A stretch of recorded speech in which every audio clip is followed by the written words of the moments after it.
இருக்கும் மூன் தன்னுடைய ஜோடி ஸ்டார்ஸுடன் ரொமான்ஸ் செய்து கொண்டிருக்கும் ஒரு அழகான இரவு நேரம். ஓட்டல் விவாஹில் ரூம் நம்பர் 101 ஒரு அழகான இளம் பெண்ணின் முனகல் சத்தம் கேட்டுக்கொண்டே இருந்தது. அனன்யா மெல்ல தன்னுடைய கண்ணை திறந்தாள். அந்த அறை முழுவதும் இருட்டாக இருந்தது. அவளுக்கு என்ன நடக்கிறது என்றே புரியவில்லை. அவள் உடலில் இதுவரை இல்லாத ஏதோ ஒரு புது மாற்றத்தை உணர்ந்தாள். கிட்டத்தட்ட நெருப்பே இல்லாமல் அவள் உடல் பற்ற வைக்கப்பட்டது போல எரிந்தது. அவளை யாரோ அழுத்துவது போல உணர்ந்தாள். ஆனால் அவளால் அவனை விலக்க முடியவில்லை. அனன்யா என்ன நடந்தது என்று நினைவுபடுத்த முயன்றாள். ஆனால் அவளுக்கு முழுதாக எதுவும் நினைவுக்கு வரவில்லை. அவளுக்கு தன்னுடைய பியான்சையை பார்த்ததும், அந்த மகிழ்ச்சியில் பார்ட்டி செய்ததும், அதன் பிறகு தலை சுற்ற தொடங்கியதால் தன்னுடைய தங்கை இந்த ரூமிற்கு அழைத்து வந்ததும் தான் நினைவில் இருந்தது. கண் விழித்து பார்க்கும் பொழுது தான் ஒரு ஆணுடன் இப்படி ஒரு கோலத்தில் இருப்போம் என்று அவள் எதிர்பார்க்கவே இல்லை. ஏய், நீ யாரு என்று மிகவும் சன்னமான குரலில் கேட்டாள் அனன்யா. பாவம், அவளால் அவனை விலக்க கூட முடியவில்லை. அதே நேரம் அந்த 6 அடி ஆண்மகனும் அனன்யாவை விடுவதாக இல்லை. அவள் கேட்ட கேள்விக்கு அவனிடம் இருந்து பதிலாக வந்ததே அவன் பெருமூச்சுதான். பிளீஸ், என்ன போக விடு என்று கெஞ்சினாள் அனன்யா. ஆனாலும் அவன் அவளை விடுவதாக இல்லை. அனன்யாவுடைய உடலும் கொஞ்ச நேரத்தில் அவன் தொடுகைக்கு ஏற்றது போல ஒத்துழைக்க தொடங்கியது. அவள் மனம் இதை தவறு என்று சொன்னாலும் அவளுடைய உடல் அதற்கு எதிராக வேலை பார்த்தது. மொத்தத்தில் போதை மருந்தின் தாக்கத்தால் தவித்து போனாள் அனன்யா. மெல்ல அவன் கரங்கள் சூரியனின் வெளிச்சம் படாத அவளுடைய மேனி எல்லாம் தொட்டு தீண்ட தொடங்கியது. அனன்யா அவனை விலக்க வழி தேட அதற்குள் அவன் அவளை மொத்தமாக தனதாக்கி கொண்டான். வெளியே இரவின் கருமை இன்னும் ஆழமாக மாறத் தொடங்கியது. அதிகாலை 3 மணி அளவில் அமைதியாக இருந்த அந்த அறையில் மொபைல் போனின் நோட்டிபிகேஷன் சத்தம் மட்டும் கேட்டது. அந்த சத்தம் கேட்டு எழுந்த சித்தார்த் தான் சம்பந்தமே இல்லாமல் ஏதோ ஒரு அறையில் இருப்பதை பார்த்து அதிர்ச்சி அடைந்தான். என்னாச்சு எனக்கு? நான் எப்படி இந்த ரூமுக்கு வந்தேன்? எனக்கு எதுவும் ஞாபகமே இல்லையே. யாரோ ட்ரக் கொடுத்துருக்காங்க. அதான் எனக்கு எதுவும் ஞாபகம் இல்லை. எனக்கு இப்படி பண்ணது யாரா இருந்தாலும் அவங்களுக்கு கெட்ட நேரம் ஸ்டார்ட் ஆகிடுச்சு என்று நினைத்தவன் சில நொடிகள் அமைதியாக அமர்ந்திருக்க, அப்பொழுதுதான் அவன் இருக்கும் பெட்டில் வேறு யாரோ இருப்பதை உணர்ந்தான்.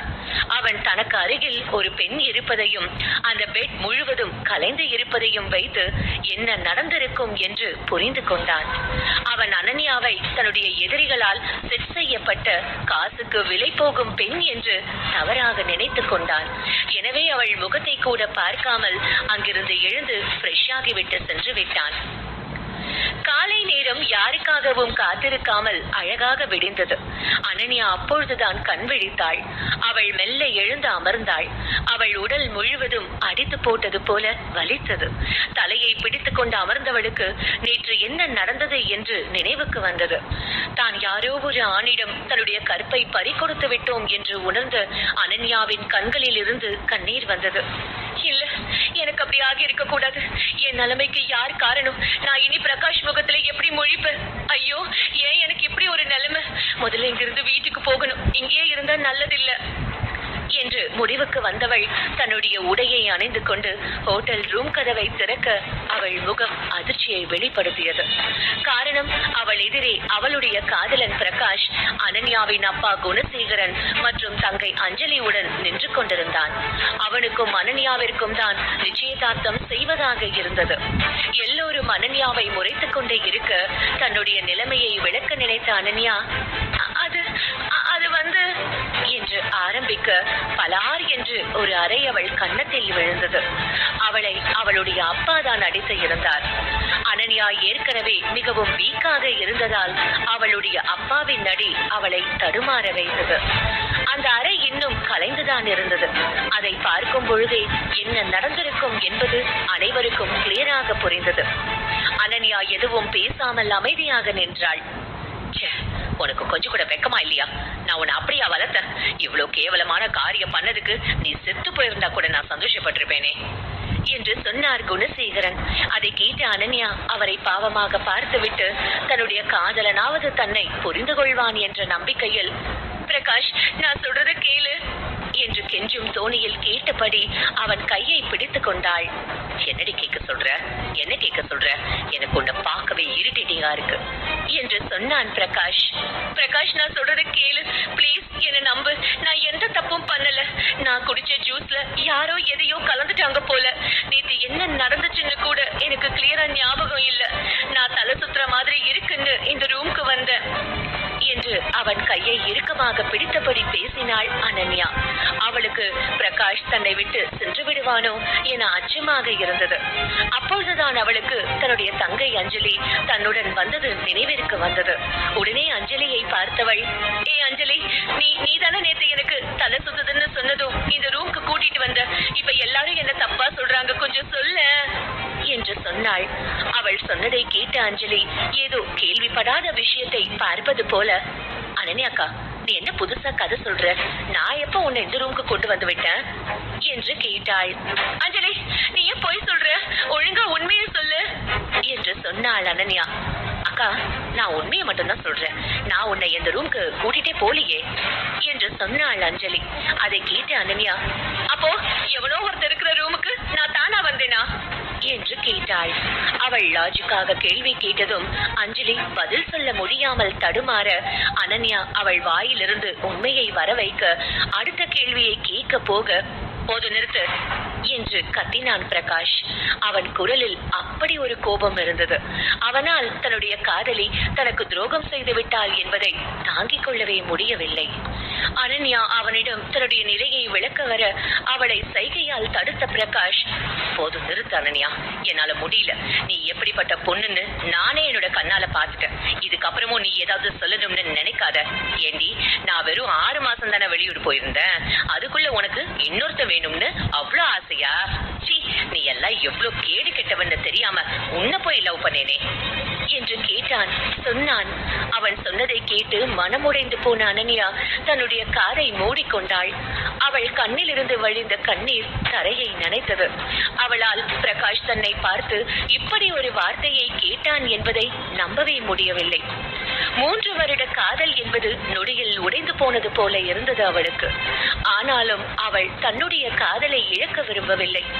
பிரகாஷ், நீ ஏன் என்னை இப்படி பேசுற? உனக்கு என் மேல நம்பிக்கை இல்லையா என்று கேட்டாள். நம்பிக்கையா? உன்னை இப்படி பார்த்ததுக்கு அப்புறம் நம்புறதுக்கு நான் ஒண்ணு முட்டாள் இல்ல. உன்னை பார்க்கவே அருவருப்பா இருக்கு. இந்த என்கேஜ்மெண்ட் கேன்சல் பண்ணுங்க. இனி இவளை நான் கல்யாணம் பண்ணிக்க மாட்டேன் என்று சொல்லிவிட்டு சென்று விட்டான். அவன் சொன்ன வார்த்தைகள் கத்தியே இல்லாமல் அவள் இதயத்தை குத்தி கிழித்தது. ஏதோ ஒரு பாரம் நெஞ்சை அடைப்பது போல உணர்ந்தாள். அவள் அவனிடம் தன் மீது தவறு இல்லை என்று நிரூபிக்க நினைத்தாள். எனவே அவனை பின்தொடர்ந்து செல்ல போக அவள் கையை பிடித்து தடுத்தவர் அவளை தரையில் தள்ளிவிட்டார். ஏற்கனவே நொந்து போய் இருந்தவள் தன்னுடைய அப்பாவின் செயலில் இன்னும் வேதனைப்பட்டாள். அப்பா, பிளீஸ்பா, நீங்களாவது என்ன நம்புங்கப்பா என்று கதறினாள். அதை கேட்டவர், சீ, நீ என் அப்பான்னு கூப்பிடாத. உன்ன மாதிரி ஒரு கேடு கேட்டவளுக்கு நான் அப்பாவா இருக்க ஆசைப்படல. இனி உனக்கு என் வீட்டுல இடம் இல்ல என்று சொன்னான். அவர் சொன்னதை கேட்டவளுக்கு ஒன்றுமே புரியவில்லை. அவளுக்கு உலகமே தலைகீழானது போல இருந்தது. இந்நேரம் தன்னுடைய அம்மா உயிரோடு இருந்திருந்தால் தனக்கு இப்படி ஒரு நிலை வந்திருக்குமா என்று யோசித்தாள். அவள் மீண்டும் வீட்டிற்கு வந்தது. அவள் உடைகள் எல்லாம் வெளியே லக்கேஜ் பேக்கில் வைத்து வீசப்பட்டது என எல்லாமே அவளுக்கு கனவு போலத்தான் இருந்தது. குணசேகரன் அனன்யாவை நாட்டை விட்டே அனுப்ப முடிவு செய்து விட்டார்.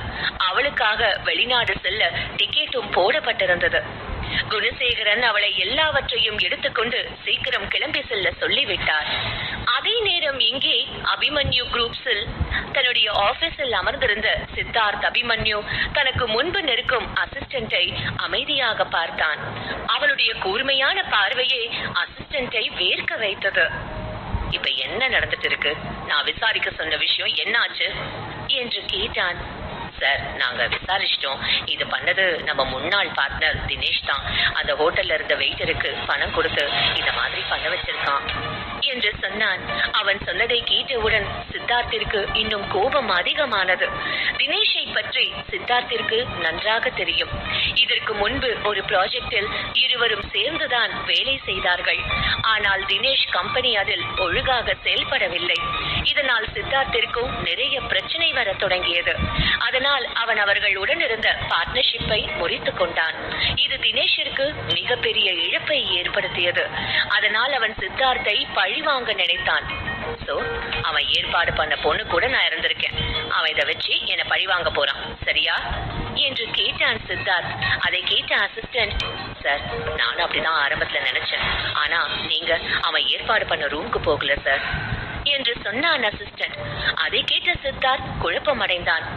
நேத்து நான் தினேஷ் செட் பண்ண பொண்ணு கூட இல்லனா நான் வேற யார் கூட இருந்தேன் என்று யோசித்தான். அவனுக்கு அனன்யாவின் முகம் தெளிவாக நினைவுக்கு வரவில்லை. ஆனால் அங்கிருந்து கிளம்பும் பொழுது வெட்டில் பார்த்த ரத்த கரை அவனுக்கு நினைவு வந்தது. அதை உணர்ந்ததும் அவன் விழிகள் ஆச்சரியத்தில் பெரிதானது. நான் என்ன காரியம் பண்ணியிருக்கேன்? நேத்து என் கூட இருந்த பொண்ணு ஒரு வெர்ஜின். ரொம்ப பெரிய தப்பு நடந்திருக்கு. இதை சரி பண்ணியே ஆகணும் என்று மனதிற்குள் நினைத்தவன் தன்னுடைய அசிஸ்டண்டை பார்த்து, எனக்கு அந்த பொண்ணை பத்தின டீடைல்ஸ் உடனே வேணும், முதல்ல அதை பத்தி கண்டுபிடி என்று சொன்னான். அதை கேட்ட அசிஸ்டன்ட் அங்கிருந்து கிளம்பினான். தான் யாருடன் இருந்தோம் என்று சித்தார்த்தின் மனம் குழப்பம் கொள்ள ஆரம்பித்தது. அனன்யா தன்னுடைய லக்கேஜை பேக்கை பார்த்தபடி நிற்க அவளை நோக்கி வந்த அஞ்சலி, என்னக்கா வெளிநாட்டுக்கெல்லாம் போற? அப்படியே உனக்கு மனசுக்குள்ள குழு குழுன்னு இருக்குமே என்று கேட்டாள். அவள் குரல் கேட்டு திரும்பிய அனன்யா, இப்போ உனக்கு என்ன பிரச்சனை என்று கேட்டாள். எனக்கு என்ன பிரச்சனை? உனக்கு தான் பிரச்சனை. அக்கா, நீ நேத்து அந்த ரூம்க்கு எப்படி போனேன்னு உனக்கு ஞாபகம் இருக்கா என்று கேட்டாள். அதை கேட்ட அனன்யா அவளை அமைதியாக பார்க்க, நீ யோசிக்கிறது சரிதான். நான் தான் உன்னை அந்த ரூம்க்கு அனுப்பி வச்சேன். ஏன் தெரியுமா? ஏன்னா நீ பிரகாஷ கல்யாணம் பண்ணிக்கிறதுல எனக்கு விருப்பம் இல்ல. ஏன்னா அவனை நான் லவ் பண்றேன். அதான் நான் ஆசைப்பட்டதை அடைய உன்னை மாட்டி விட்டுட்டேன் என்று சொன்னாள் அஞ்சலி. அதை கேட்ட அனன்யாவிற்கு கோபம் தலைக்கு ஏறியது. இவ்வளவு நேரம் பொறுமையாக இருந்த அனன்யாவால் அதற்கு மேல் அமைதியாக இருக்க முடியவில்லை. ஏய் அஞ்சலி, உனக்கு என்ன தைரியம் இருந்தா நீ என் வாழ்க்கையை எப்படி நாசம் பண்ணி இருப்ப? என் சந்தோஷத்தை கெடுத்த உன்னை நான் சும்மா விட மாட்டேன்டி என்று சொன்னபடி அவள் முடியை பிடித்து இழுத்து கன்னத்தில் பலார் என்று ஒரு அறை விட்டாள். அதோடு நிற்காமல் கழுத்தை பிடித்து நெறித்தாள். ஆனால் ஆச்சரியம் தரும் வகையில் அஞ்சலி எதிர்த்து எதுவும் பேசவில்லை. அவள் பாவமாக முகத்தை வைத்துக் கொண்டு, அக்கா நான் என்னக்கா தப்பு பண்ண? பிளீஸ்கா என்னை விட்டுடுக்கா. நான் வேணா உனக்காக அப்பா கிட்ட பேசுறேன்கா என்று சொன்னாள். அவள் சொன்னதை கேட்டு அனன்யா எதற்காக இவள் சம்பந்தமே இல்லாமல் உளறுகிறாள் என்று பார்த்தாள். அப்பொழுது அவள் பின்னாலிருந்து, அனன்யா நீ என்ன பண்ற என்று குணசேகரன் குரல் கேட்டது. அவர் குரல் கேட்டதும் திரும்பி பார்த்த அனன்யா தன்னுடைய நிலையை விளக்க வர அவள் பேசுவதை கேட்காமல் அனன்யாவின் கன்னத்தில் பனார் என்று அறைந்தார். அவர் அறைந்த வேகத்தில் கீழே விழுந்தாள் அனன்யா. என்னடி உனக்கு? என் மானத்தை வாங்கினது பத்தாதா? இப்ப என் பொண்ணையும் கொன்னு என்னை வேதனைப்படுத்த பாக்குறியா என்று கேட்டார் குணசேகர். அவரிடம் தன்னுடைய நிலையை அனன்யா விளக்க, அப்பொழுது அங்கே வந்த அஞ்சலியின் அம்மா மீனா தன்னுடைய மகளின் நிலையை பார்த்து கோபம் கொண்டு, ஏண்டி உன்னை பெத்தவ இல்லைனாலும் இத்தனை நாள் சோறு போட்டு வளர்த்ததுக்கு நீ என் பொண்ணையே கொள்ள பாப்பியா என்று கேட்டு அனன்யாவின் வயிற்றிலேயே மிதித்தார். அனன்யா வலியில் கதறினாள். நல்லா அழு, உனக்கு வலிக்குதா? அப்ப அப்படித்தானே என் பொண்ணுக்கு இருந்திருக்கும். முட்டாள், நீ எல்லாம் இந்த உலகத்துல இருக்கவே லாய்க்கில்ல. உன் அம்மாக்காரி மாதிரி நீயும் எப்பவே செத்து போயிருக்கணும் என்று சொன்னாள் மீனா. அதை கேட்ட அனன்யா எதுவும் பேசவில்லை. அவளை அடித்து ஓய்ந்து போன பின் மீனா அஞ்சலியை அழைத்து கொண்டு உள்ளே செல்ல குணசேகரனும் அங்கிருந்து சென்றார். தன்னுடைய நிலையை நினைத்து வேதனைப்பட்ட அனன்யா வாசலிலேயே அமர்ந்து அழுதாள். இங்கே ஹோட்டலுக்கு வந்த அசிஸ்டன்ட் சித்தார்த் இருந்த அறையில் இருந்த பெண் யார் என்று அறிந்து கொள்ள தகவலை தேட அவனுக்கு ஒரு தகவலும் கிடைக்கவில்லை. காரணம், அஞ்சலி ஏற்கனவே எல்லா தகவலையும் அழித்து இருந்தாள். 5 வருடங்கள் அப்படியே உருண்டோடியது. லண்டன் ஏர்போர்ட்டில் நின்று கொண்டிருந்தாள் அனன்யா. அவள் கையில் 2 டிக்கெட் இருந்தது. ஆனால் அவள் அதில் கவனத்தை செலுத்தவில்லை. அவள் பார்வை மட்டும்தான் அதில் இருந்தது. அவள் மனம் வேறு எதிலோ இருந்தது. அவள் இங்கு வந்து 5 வருடங்கள் ஆகிவிட்டது. ஆனால் ஒரு முறை கூட அவள் வீட்டுக்கு அழைத்து பேசவே இல்லை. அவள் வீட்டிலிருந்தும் யாரும் அழைக்கவும் இல்லை. குணசேகரன் அனன்யா செத்து போய்விட்டாள் என்ற எண்ணத்தில் சுற்றி கொண்டிருந்தார். இப்பொழுது கூட அஞ்சலிக்கும் பிரகாஷுக்கும் என்கேஜ்மெண்ட் இல்லை என்றால் அவர் அனன்யாவை அழைத்து இருக்க மாட்டார். ஆனாலும் அனன்யாவிற்கு அதில் கொஞ்சம் சந்தேகம் இருந்தது. இத்தனை வருடம் கோபமாக இருந்த அப்பா இப்பொழுது எதற்காக அழைக்கிறார் என்று. இப்பொழுது அவளுக்கு அங்கு இருக்கும் யார் மீதும் பாசம் இல்லை. அவளை என்று வீட்டை விட்டு துரத்தினார்களோ அன்றே எல்லாம் முடிந்து போய்விட்டது. அவளுக்கு அங்கே செல்ல இஷ்டம் இல்லை. ஆனால் குணசேகரன் அனன்யா மீண்டும் இந்தியா வரவில்லை என்றால் அவளுடைய பாட்டியை அடித்து தொந்தரவு செய்வேன் என்று அவளை மிரட்டி இருந்தார். அதனால்தான் அனன்யா இப்பொழுது இந்தியா செல்கிறாள். அனன்யாவிற்கு அவளுடைய பாட்டி என்றால் மிகவும் பிடிக்கும். அவரை தனக்கு அருகில் வைத்து பார்த்து கொள்ள நினைத்தாள். ஆனால் பாட்டி தான் வரமாட்டேன் என்று மறுத்துவிட்டார். அவருடைய விருப்பத்திற்கு மாறாக அவள் எதையும் கட்டாயப்படுத்த விரும்பவில்லை. அவள் அதை பற்றி யோசித்துக் கொண்டே இருக்க அப்பொழுது அங்கே வந்தான் 4 வயது சிறுவன். அவன் அனன்யாவை அமைதியாக பார்த்தான். அனன்யா அவனை கவனிக்காமல் டிக்கெட்டை பார்க்க அந்த கியூட்டான குட்டி பையன் அம்மா என்று அவளை அழைத்தான். அவன் குரல் கேட்டதும் நிகழ்காலத்திற்கு வந்த அனன்யா அவனை அமைதியாக பார்த்தாள். அவனை பார்த்ததும் அவள் முகத்தில் இருந்த கோபம் குறைந்தது. அம்மா, நீங்க என்ன வேடிக்கை பார்த்துட்டு இருக்கீங்க? வாங்க போலாம், இல்லனா ஃப்ளைட் போயிடும் என்று சொன்னான். சரிங்க பெரிய மனுஷா, நம்ம போலாம் என்று சொன்னாள் அனன்யா. அதை கேட்ட மித்ரனும் அவள் கையை பிடித்துக் கொண்டான். என்னவோ அவன்தான் அனன்யாவை பாதுகாப்பாக அழைத்து செல்வது போல அதை பார்த்த அனன்யா அவனுடன் நடக்க ஆரம்பித்தாள். அதே நேரம் VIP பிரிவில் 2 பாடிகார்டுடன் நின்று கொண்டே இருந்தான் சித்தார்த். ஒரு வழியாக பிளைட்டில் தங்கள் சீட்டில் அமர்ந்தார்கள் அனன்யா மற்றும் மித்ரன் இருவரும். அனன்யா கடந்த சில வருடங்களாக வெளிநாட்டு வாழ்க்கையில் பல சிரமங்களை அனுபவித்ததால் அவளுக்கு மக்கள் அதிகம் நடமாடும் இடத்தை பார்த்தாலே சற்று பயம் தோன்றும். அதனால் அவள் பிளைட் கிளம்பியதும் உறங்க முடிவு செய்தாள். ஆனால் அதற்கு முன்பு மித்ரனை பார்த்து, மித்துக்குட்டி, அம்மா கொஞ்ச நேரம் ரெஸ்ட் எடுக்க போறேன், நீங்க இங்கிருந்து எங்கேயும் போக கூடாது, ஓகேவா என்று கேட்டாள். ஓகேமா என்று சொன்னவன் அமைதியாக விளையாட தன்னிடம் இருந்த பொம்மையை வைத்து விளையாடத் தொடங்கினான். அதே நேரம் அனன்யா கண்ணை மூடியவள் அவளுடைய பழைய ஞாபகங்கள் தோன்ற உறங்க முடியாமல் அப்படியும் இப்படியும் அசைந்தாள். ஆனா நீங்க ஏமா ரொம்ப டென்ஷனா இருக்கீங்க என்று கேட்டான் மித்ரன். அம்மாக்கு கொஞ்சம் தாகமா இருக்கு அதான் என்று சொன்ன அனன்யா தன்னுடைய ஸ்லீப்பிங் மாஸ்கை போட்டுக்கொண்டு படுத்தே விட்டாள். அவள் சோர்ந்து உறங்குவதை பார்த்த மித்ரன் தன்னுடைய அம்மாவிற்காக குடிக்க தண்ணீர் வாங்கி வரலாம் என்று முடிவு செய்தான். அந்த எண்ணம் தோன்றிய அடுத்த நொடி அவன் சீட்டிலிருந்து இறங்கியும் விட்டான். அனன்யா அதை கூட அறியாமல் அமர்ந்து இருந்தாள். அனன்யாவிற்காக தண்ணீரை வாங்கியவன் மீண்டும் வேகமாக ஓடி வர அப்பொழுது அவன் கதவு திறக்கப்பட்டு அதிலிருந்து வந்த ஒருவன் மீது மோதிவிட்டான். வந்தது வேறு யாருமல்ல, சித்தார்த்தான். மித்ரன் மோதியதில் அவன் கையில் இருந்த நீர் சித்தார்த் உடையில் பட்டு அவன் உடை ஈரமானது. அதை பார்த்து கோபமானவன், நீ எங்க கண்ணை வச்சுட்டு வர பாரு, உன்னால என் ட்ரெஸ் ஈரம் ஆயிடுச்சு என்று சொன்னான். அதை கேட்ட மித்ரன் தலையை குனிந்தபடி,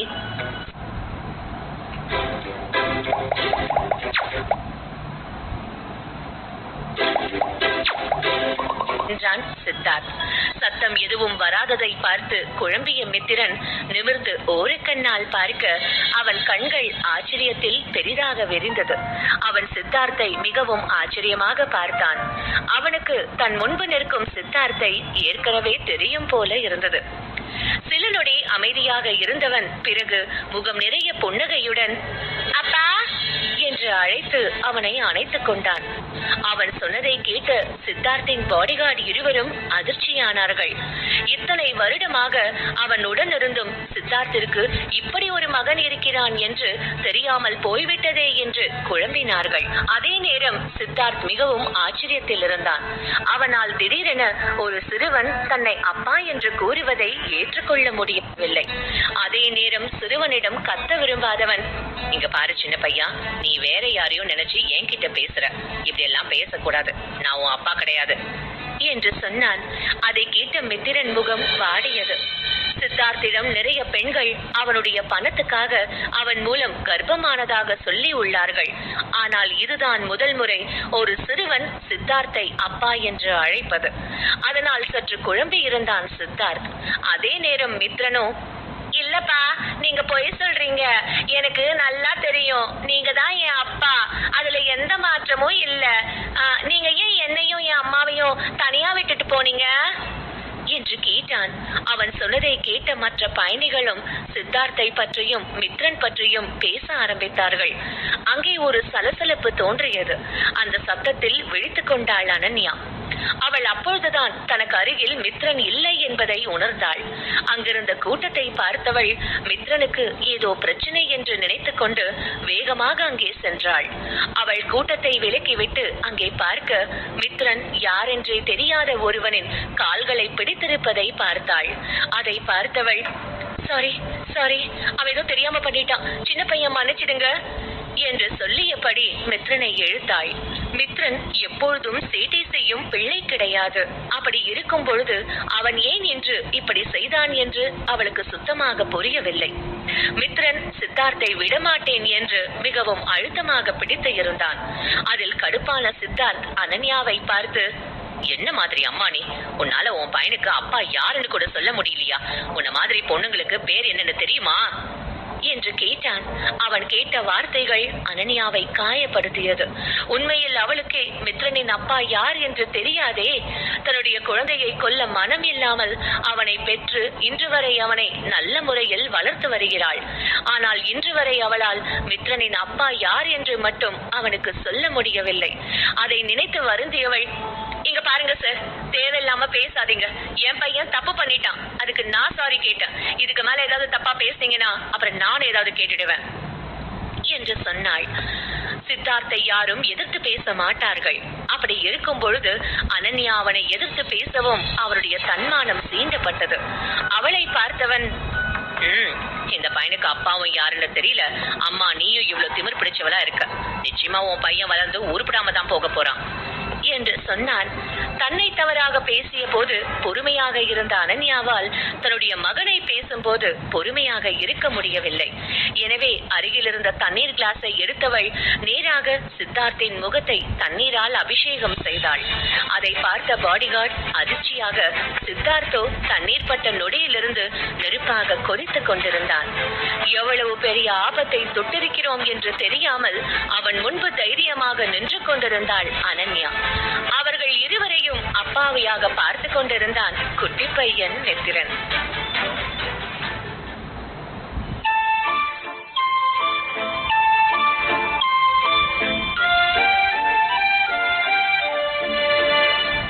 எபிசோட் 2. சித்தார்த் அனன்யாவை பார்த்து முறைத்துக் கொண்டு இருக்க அவனை பார்த்து கொஞ்சம் கூட பயப்படாத அனன்யா, ஆளு மட்டும் பனைமரத்துல பாதி வளர்ந்தா போதாது, கொஞ்சம் மூளையும் வளரணும். இன்னொரு முறை ஒரு பொண்ணை பத்தி தப்பா பேசுறதுக்கு முன்னாடி உனக்கு இந்த தண்ணி அபிஷேகம் தான் ஞாபகம் வரணும் என்று சொன்னவள் மித்ரனை இழுத்து கொண்டு சென்றாள். அவள் செல்லும் வழியில், வந்துட்டான், ஏன் பையனை பத்தி தப்பா பேச, இடியட் என்று அவனை திட்டிக் கொண்டே சென்றாள். சித்தார்த் வழக்கமாக இது போல ஏதாவது நடந்தால் பயங்கரமாக டென்ஷன் ஆவான். இப்பொழுதும் அவன் கோபத்தில் தான் இருந்தான். ஆனாலும் பொறுமையாக இருந்தான். அது அவனுடைய பாடிகார்டு இருவருக்கும் ஆச்சரியமாக இருந்தது. அதே நேரம் நடந்ததை எல்லாம் பார்த்த மித்திரன் மிகவும் சோகமானான். அவனை சீட்டில் உட்கார வைத்த அனன்யா, மித்துக்குட்டி, இப்போ நடந்ததை எல்லாம் பார்த்து நீ கவலைப்படாத, இதெல்லாம் ஒரு விஷயமே இல்ல. ஆமா, நீ ஏன் சம்பந்தமே இல்லாம அவர் அப்பான்னு கூப்பிட்ட என்று கேட்டாள் அனன்யா. அவளை பார்த்து கண்களை அழகாக சுமிட்டிய மித்ரன், அம்மா, எனக்கு தோணுச்சு அவர்தான் என்னோட அப்பான்னு, அதான் நான் அவரை அப்படி கூப்பிட்டுட்டேன் என்று சொன்னான் மித்ரன். அதை கேட்ட அனன்யா உள்ளுக்குள் சிரித்தாள். அவளால் தன்னுடைய மகன் யாரோ ஒருவனை அப்பா என்று உறுதியாக சொல்வதை நம்பவே முடியவில்லை. அதே நேரம் அவள் அவன் மனதை காயப்படுத்தவும் விரும்பவில்லை.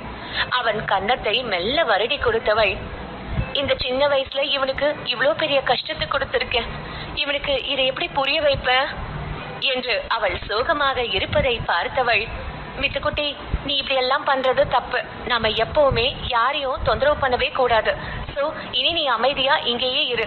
நான் சொல்றது உனக்கு புரியுதா என்று கேட்டாள் அனன்யா. மித்ரன் சமத்தான பையன் என்பதால் அவன் எந்த குறும்பும் அதற்கு மேல் செய்யவில்லை.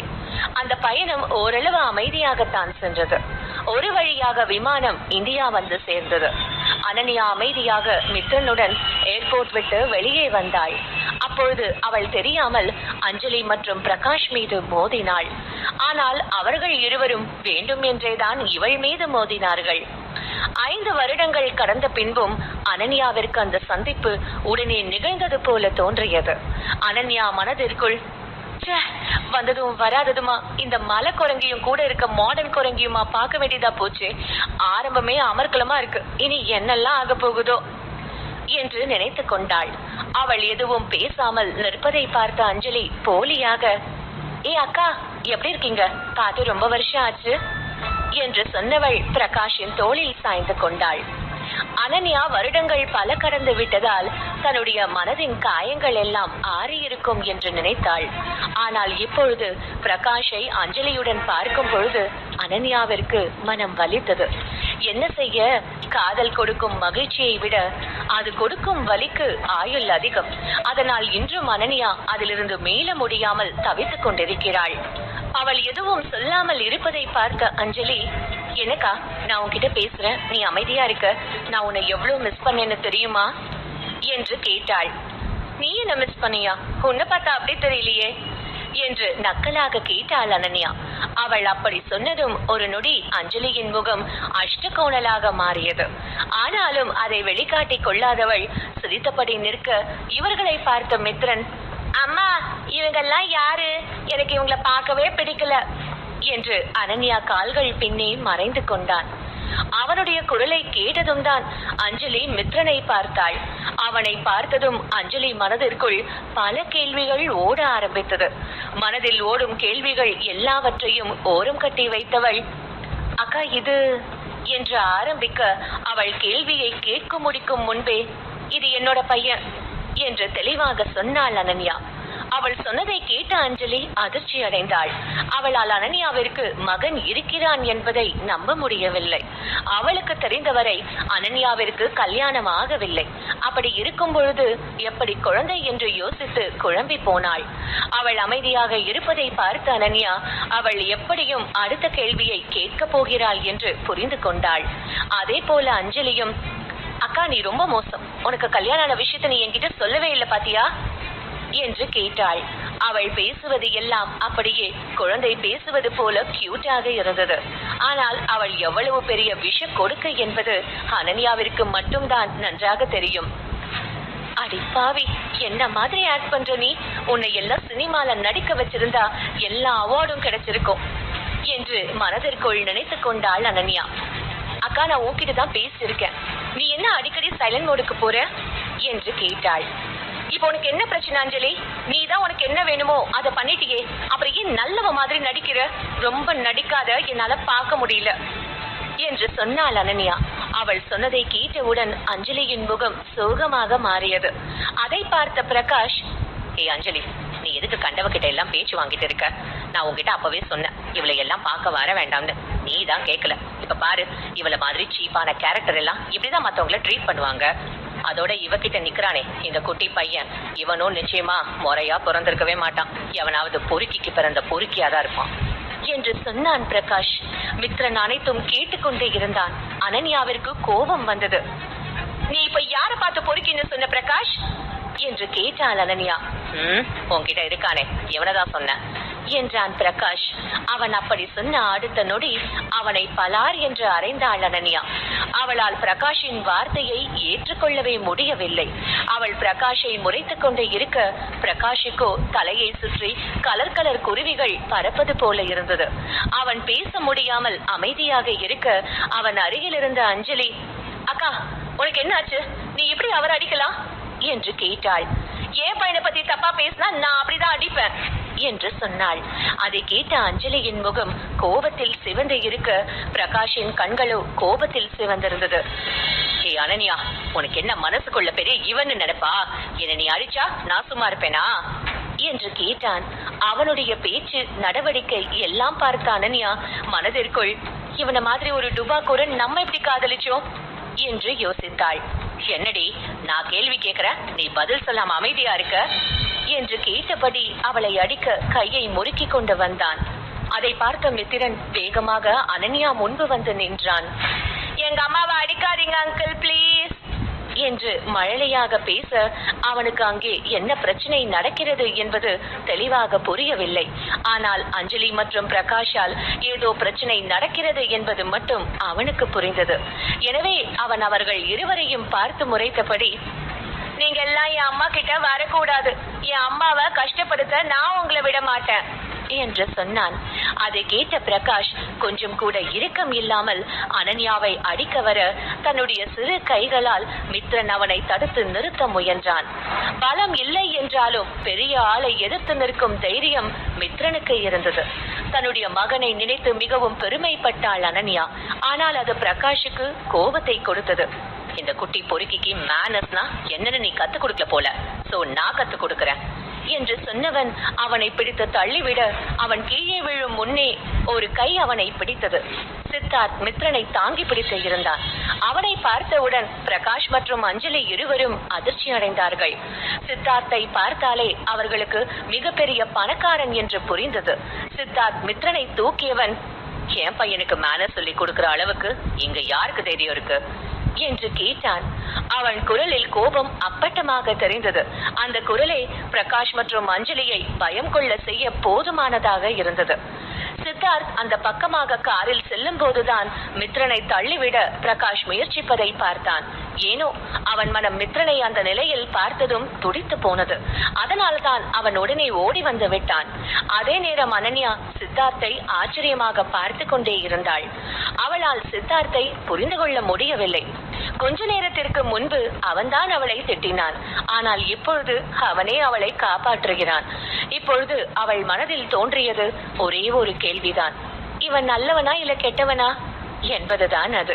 அதே நேரம் மித்ரனுக்கோ தன்னுடைய அப்பா திடீரென ஹீரோ போல வந்து தன்னை காப்பாற்றியது மிகவும் மகிழ்ச்சியை கொடுத்தது. அவன் மிகவும் உற்சாகமாக, அப்பா அம்மாவை இந்த அங்கிள் அடிக்க வராரு தேவையில்லாம என்று சொல்ல, சித்தார்த்திற்கு அவன் அப்பா என்று அழைத்ததும் மனதில் மிகவும் வித்தியாசமான உணர்வு தோன்றியது. ஆனால் அது என்ன என்றுதான் அவனுக்கும் புரியவில்லை. அதே நேரம் அனன்யாவையும் மித்ரனையும் இவ்வளவு நேரம் தவறாக பேசிய பிரகாஷுக்கும் அஞ்சலிக்கும் மிகவும் ஆச்சரியமாக இருந்தது. அவர்களால் கொஞ்சம் கூட நம்பவே முடியவில்லை. அனன்யாவிற்கு இப்படி ஒரு கணவன் இருக்கிறான் என்பதை ஓப்பனாக சொல்ல வேண்டும் என்றால் இருவருக்கும் பயங்கரமாக வயிறு எரிந்தது. அதே நேரம் சித்தார்த் அனன்யாவை பார்த்தவன், உன்னை நான் கொஞ்ச நேரம் காருக்காக வெயிட் பண்ணதானே சொன்னேன், நீ என்ன அதுக்குள்ள ஒரு பிரச்சனையை இழுத்துட்டு வந்திருக்க என்று கேட்டான். அவன் ஒரு கணவன் எப்படி மனைவியிடம் உரிமையாக நடந்து கொள்வானோ அப்படிதான் பேசினாள். ஆனால் அதை புரிந்து கொள்ள அனன்யாதான் சற்று சிரமப்பட்டாள். அதை பார்த்த சித்தார்த் அனன்யாவை பார்த்து சைகை செய்ய அதில் சற்று தெளிந்தவள் அவன் கையை உரிமையாக பிடித்துக் கொள்ள, என்னங்க எனக்கு என்ன தெரியும், நான் உங்களுக்காக தான் வெயிட் பண்ணலாம்னு பார்த்தேன், அதுக்குள்ள கண்ட நாய் எல்லாம் குறுக்க வரும்னு நான் என்ன கனவா கண்ட. சரி விடுங்க, கண்ட நாயை பத்தி நாம ஏன் பேசணும், நம்ம போலாம் டார்லிங் என்று சொன்னாள். அதை கேட்ட சித்தார்த்தும் அவள் கையை பிடித்துக் கொண்டு நடக்க ஆரம்பித்தான். அதை பார்க்க பிரகாஷ் மற்றும் அஞ்சலி அதிர்ச்சியுடன் நிற்க அவர்கள் பக்கம் திரும்பிய சித்தார்த், இந்த மாதிரி என் பொண்டாட்டியையும் குழந்தையையும் பேசினது இதுதான் கடைசியா இருக்கணும். எப்பவும் அடுத்தவங்களை பத்தி பேசுறதுக்கு முன்னாடி நமக்கு அந்த தகுதி இருக்கான்னு கொஞ்சம் யோசிச்சு பார்க்கணும். இனி ஒரு வாட்டி இப்படி நடந்தா அப்புறம் அதோட விளைவு ரொம்ப பயங்கரமா இருக்கும் என்று சொன்னான். அதை கேட்ட பிரகாஷ் மற்றும் அஞ்சலி இருவரும் எதுவும் பேசாமல் மௌனமாக இருந்தார்கள். ஆனாலும் பிரகாஷ் மனதிற்குள் அனன்யா சித்தார்த்தின் கையை பிடித்திருப்பதை பார்த்து அதிகம் கோபம் கொண்டான். ஆனால் அவனால் அதை அஞ்சலி முன்பு காண்பிக்க முடியவில்லை. அதே நேரம் சித்தார்த் அனன்யாவையும் மித்ரனையும் காருக்குள் உட்கார வைத்தான். கார் கொஞ்ச நேரத்தில் கிளம்பியது. அதே நேரம் அஞ்சலி பொறாமையில் பொங்கிக் கொண்டு இருந்தாள். அவள் இத்தனை நாள் அனன்யாவின் வாழ்க்கையில் மிகப்பெரிய கஷ்டத்தை ஏற்படுத்திவிட்டோம் என்று மகிழ்ச்சியாக இருந்தாள். ஆனால் இப்பொழுது அவளால் மகிழ்ச்சியாக இருக்க முடியவில்லை. அவள் சித்தார்த்தின் காரை பார்த்தாள். அது லிமிடெட் எடிஷன் கார். ஐயோ ஐயோ ஐயோ, லிமிடெட் எடிஷன் காரு, ஹேண்ட்ஸமான பையன், இப்படி எல்லாம் இந்த அனன்யாவுக்கு மட்டும் எப்படி இப்படிப்பட்ட பசங்க எல்லாம் மாட்டுறாங்க? யோ கடவுளே, அவளுக்கு மட்டும் நீ எப்பவுமே நல்ல ஸ்கெட்சா போடுவியா? ஆனா ஒண்ணு, அவ வாழ்க்கையில நீ எவ்வளவு நல்லதை எழுதினாலும் அதையெல்லாம் நான் கெட்டதா மாத்தி காட்டுவேன். இந்த உலகத்துல நல்லதுன்னு ஒண்ணு இருந்தா அது எல்லாம் எனக்கு மட்டும்தான் வேணும், அவளுக்கு கிடைக்க கூடாது என்று மனதிற்குள் கருவினாள் அஞ்சலி. அதே நேரம் இங்கே சித்தார்த்தின் கார் சிறிது தூரம் வந்திருந்தது. அனன்யா இப்பொழுது அவன் கையை பிடித்திருந்தாள். உண்மையில் அவள் வேண்டும் என்றே பிடிக்கவில்லை. அவள் தன்னையும் அறியாமல் அவன் கையை பிடித்திருக்க அவளை வித்தியாசமாக பார்த்து சித்தார்த், என்னமா வீர பெண்மணி, உனக்கு என் கையை விட இஷ்டம் இல்லையா என்று கேட்டான். அவன் குரல் கேட்டதும் தன்னுடைய எண்ண ஓட்டத்திலிருந்து வெளியே வந்த அனன்யா தான் அவன் கையை பிடித்திருப்பதை உணர்ந்து சட்டென்று அவனிடமிருந்து தன்னுடைய கையை எடுத்தாள். ஐ எம் சாரி, நான் வேற ஏதோ யோசனையில உங்க கையை பிடிச்சிட்டேன். அப்புறம் ரொம்ப தேங்க்ஸ், நீங்க சரியான நேரத்துல வந்து எங்களுக்கு ஹெல்ப் பண்ணீங்க என்று சொன்னாள் அனன்யா. ஆமாப்பா, ரொம்ப தேங்க்ஸ் என்று சொன்னான் மித்ரன்.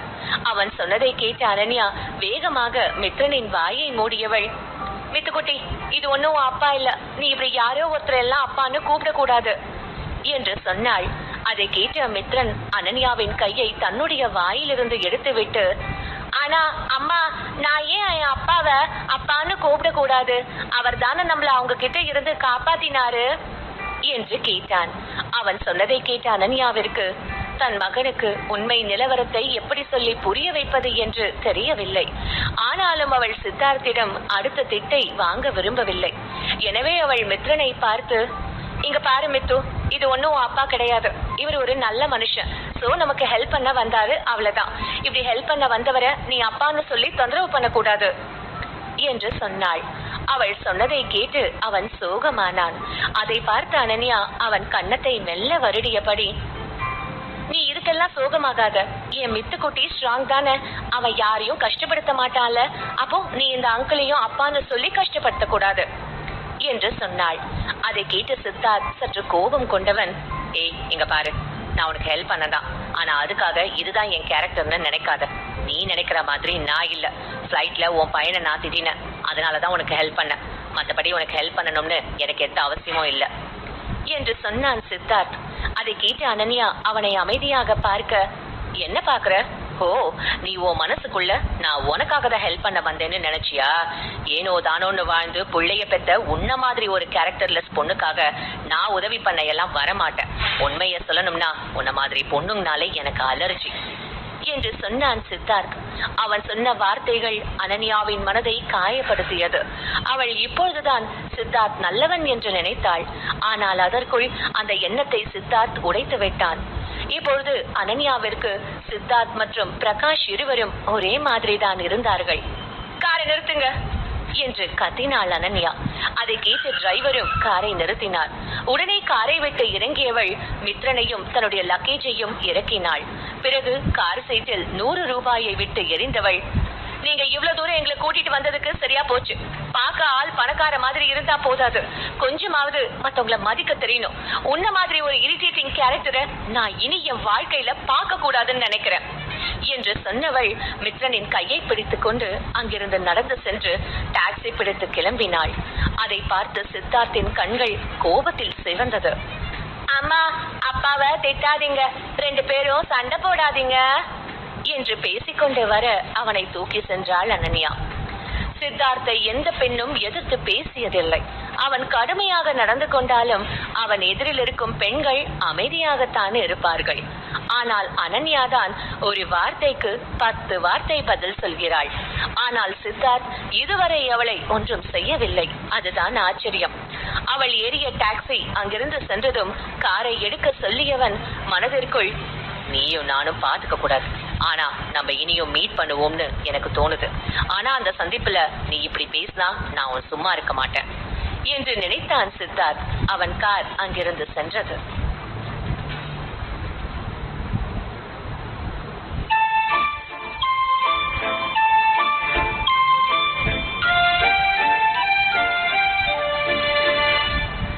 எபிசோட் 3.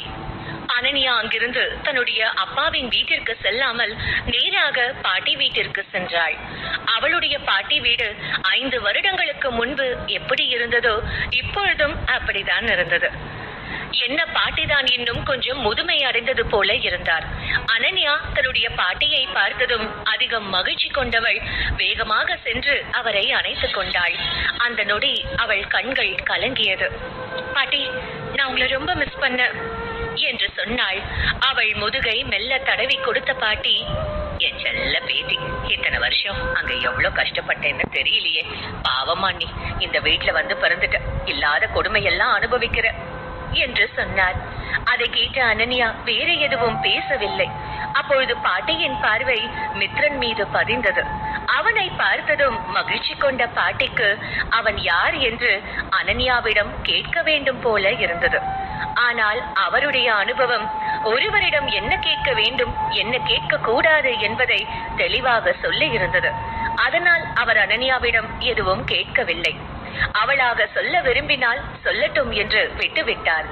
அவருடைய மனதின் ஒரு ஓரத்தில் மித்ரனும் அனன்யாவும் இதே வீட்டில் இருக்க வேண்டும் என்றும் ஆசைப்பட்டார். ஆனால் அவர் ஆசையெல்லாம் நடக்குமா என்பது அவருக்கும் சந்தேகமாகவே இருந்தது. அன்றைய இரவு அனன்யா தன்னுடைய பாட்டி வீட்டிலேயே தங்கினாள். அடுத்த நாள் காலையில் அனன்யா மித்ரனை அழைத்துக் கொண்டு வெளியே கொஞ்சம் நடக்கலாம் என்று சென்றாள். அவளுக்கு தான் சிறு வயதில் சுற்றித் திரிந்த இடங்களை எல்லாம் இப்பொழுது பார்க்க கொஞ்சம் மகிழ்ச்சியாகத்தான் இருந்தது. அவள் அப்படியே அந்த இடத்தில் மகிழ்ச்சியாக நடந்து கொண்டிருக்க அவள் மகிழ்ச்சியை கெடுப்பதற்கு என்றே அங்கு வந்து சேர்ந்தார்கள் பிரகாஷ் மற்றும் அஞ்சலி. அவர்கள் இருவரும் அனன்யாவை நோக்கி வர, உயிரே உயிரே தப்பிச்சு எப்படியாவது ஓடிவிடு, ஐயோ வருதே, முதேவி வருதே என்று மனதுக்குள் பாடியவள் அங்கிருந்து எஸ்கேப் ஆக பார்க்க அதற்கு இடம் கொடுக்காமல் இருவரும் அனன்யா முன்பு வந்து நின்றார்கள். அதில் கடுப்பான அனன்யா, இங்க பாருங்க, எனக்கு தெரிஞ்சு நமக்குள்ள பேசிக்க பெருசா எதுவும் இல்ல, அதனால வழிய விடுங்க என்று சொன்னாள். உனக்கு என்ன பார்த்தா எப்படி தெரியுதுக்கா? ரொம்ப அக்கறையா உன்னை நலம் விசாரிக்க வந்த மாதிரி தெரியுதா?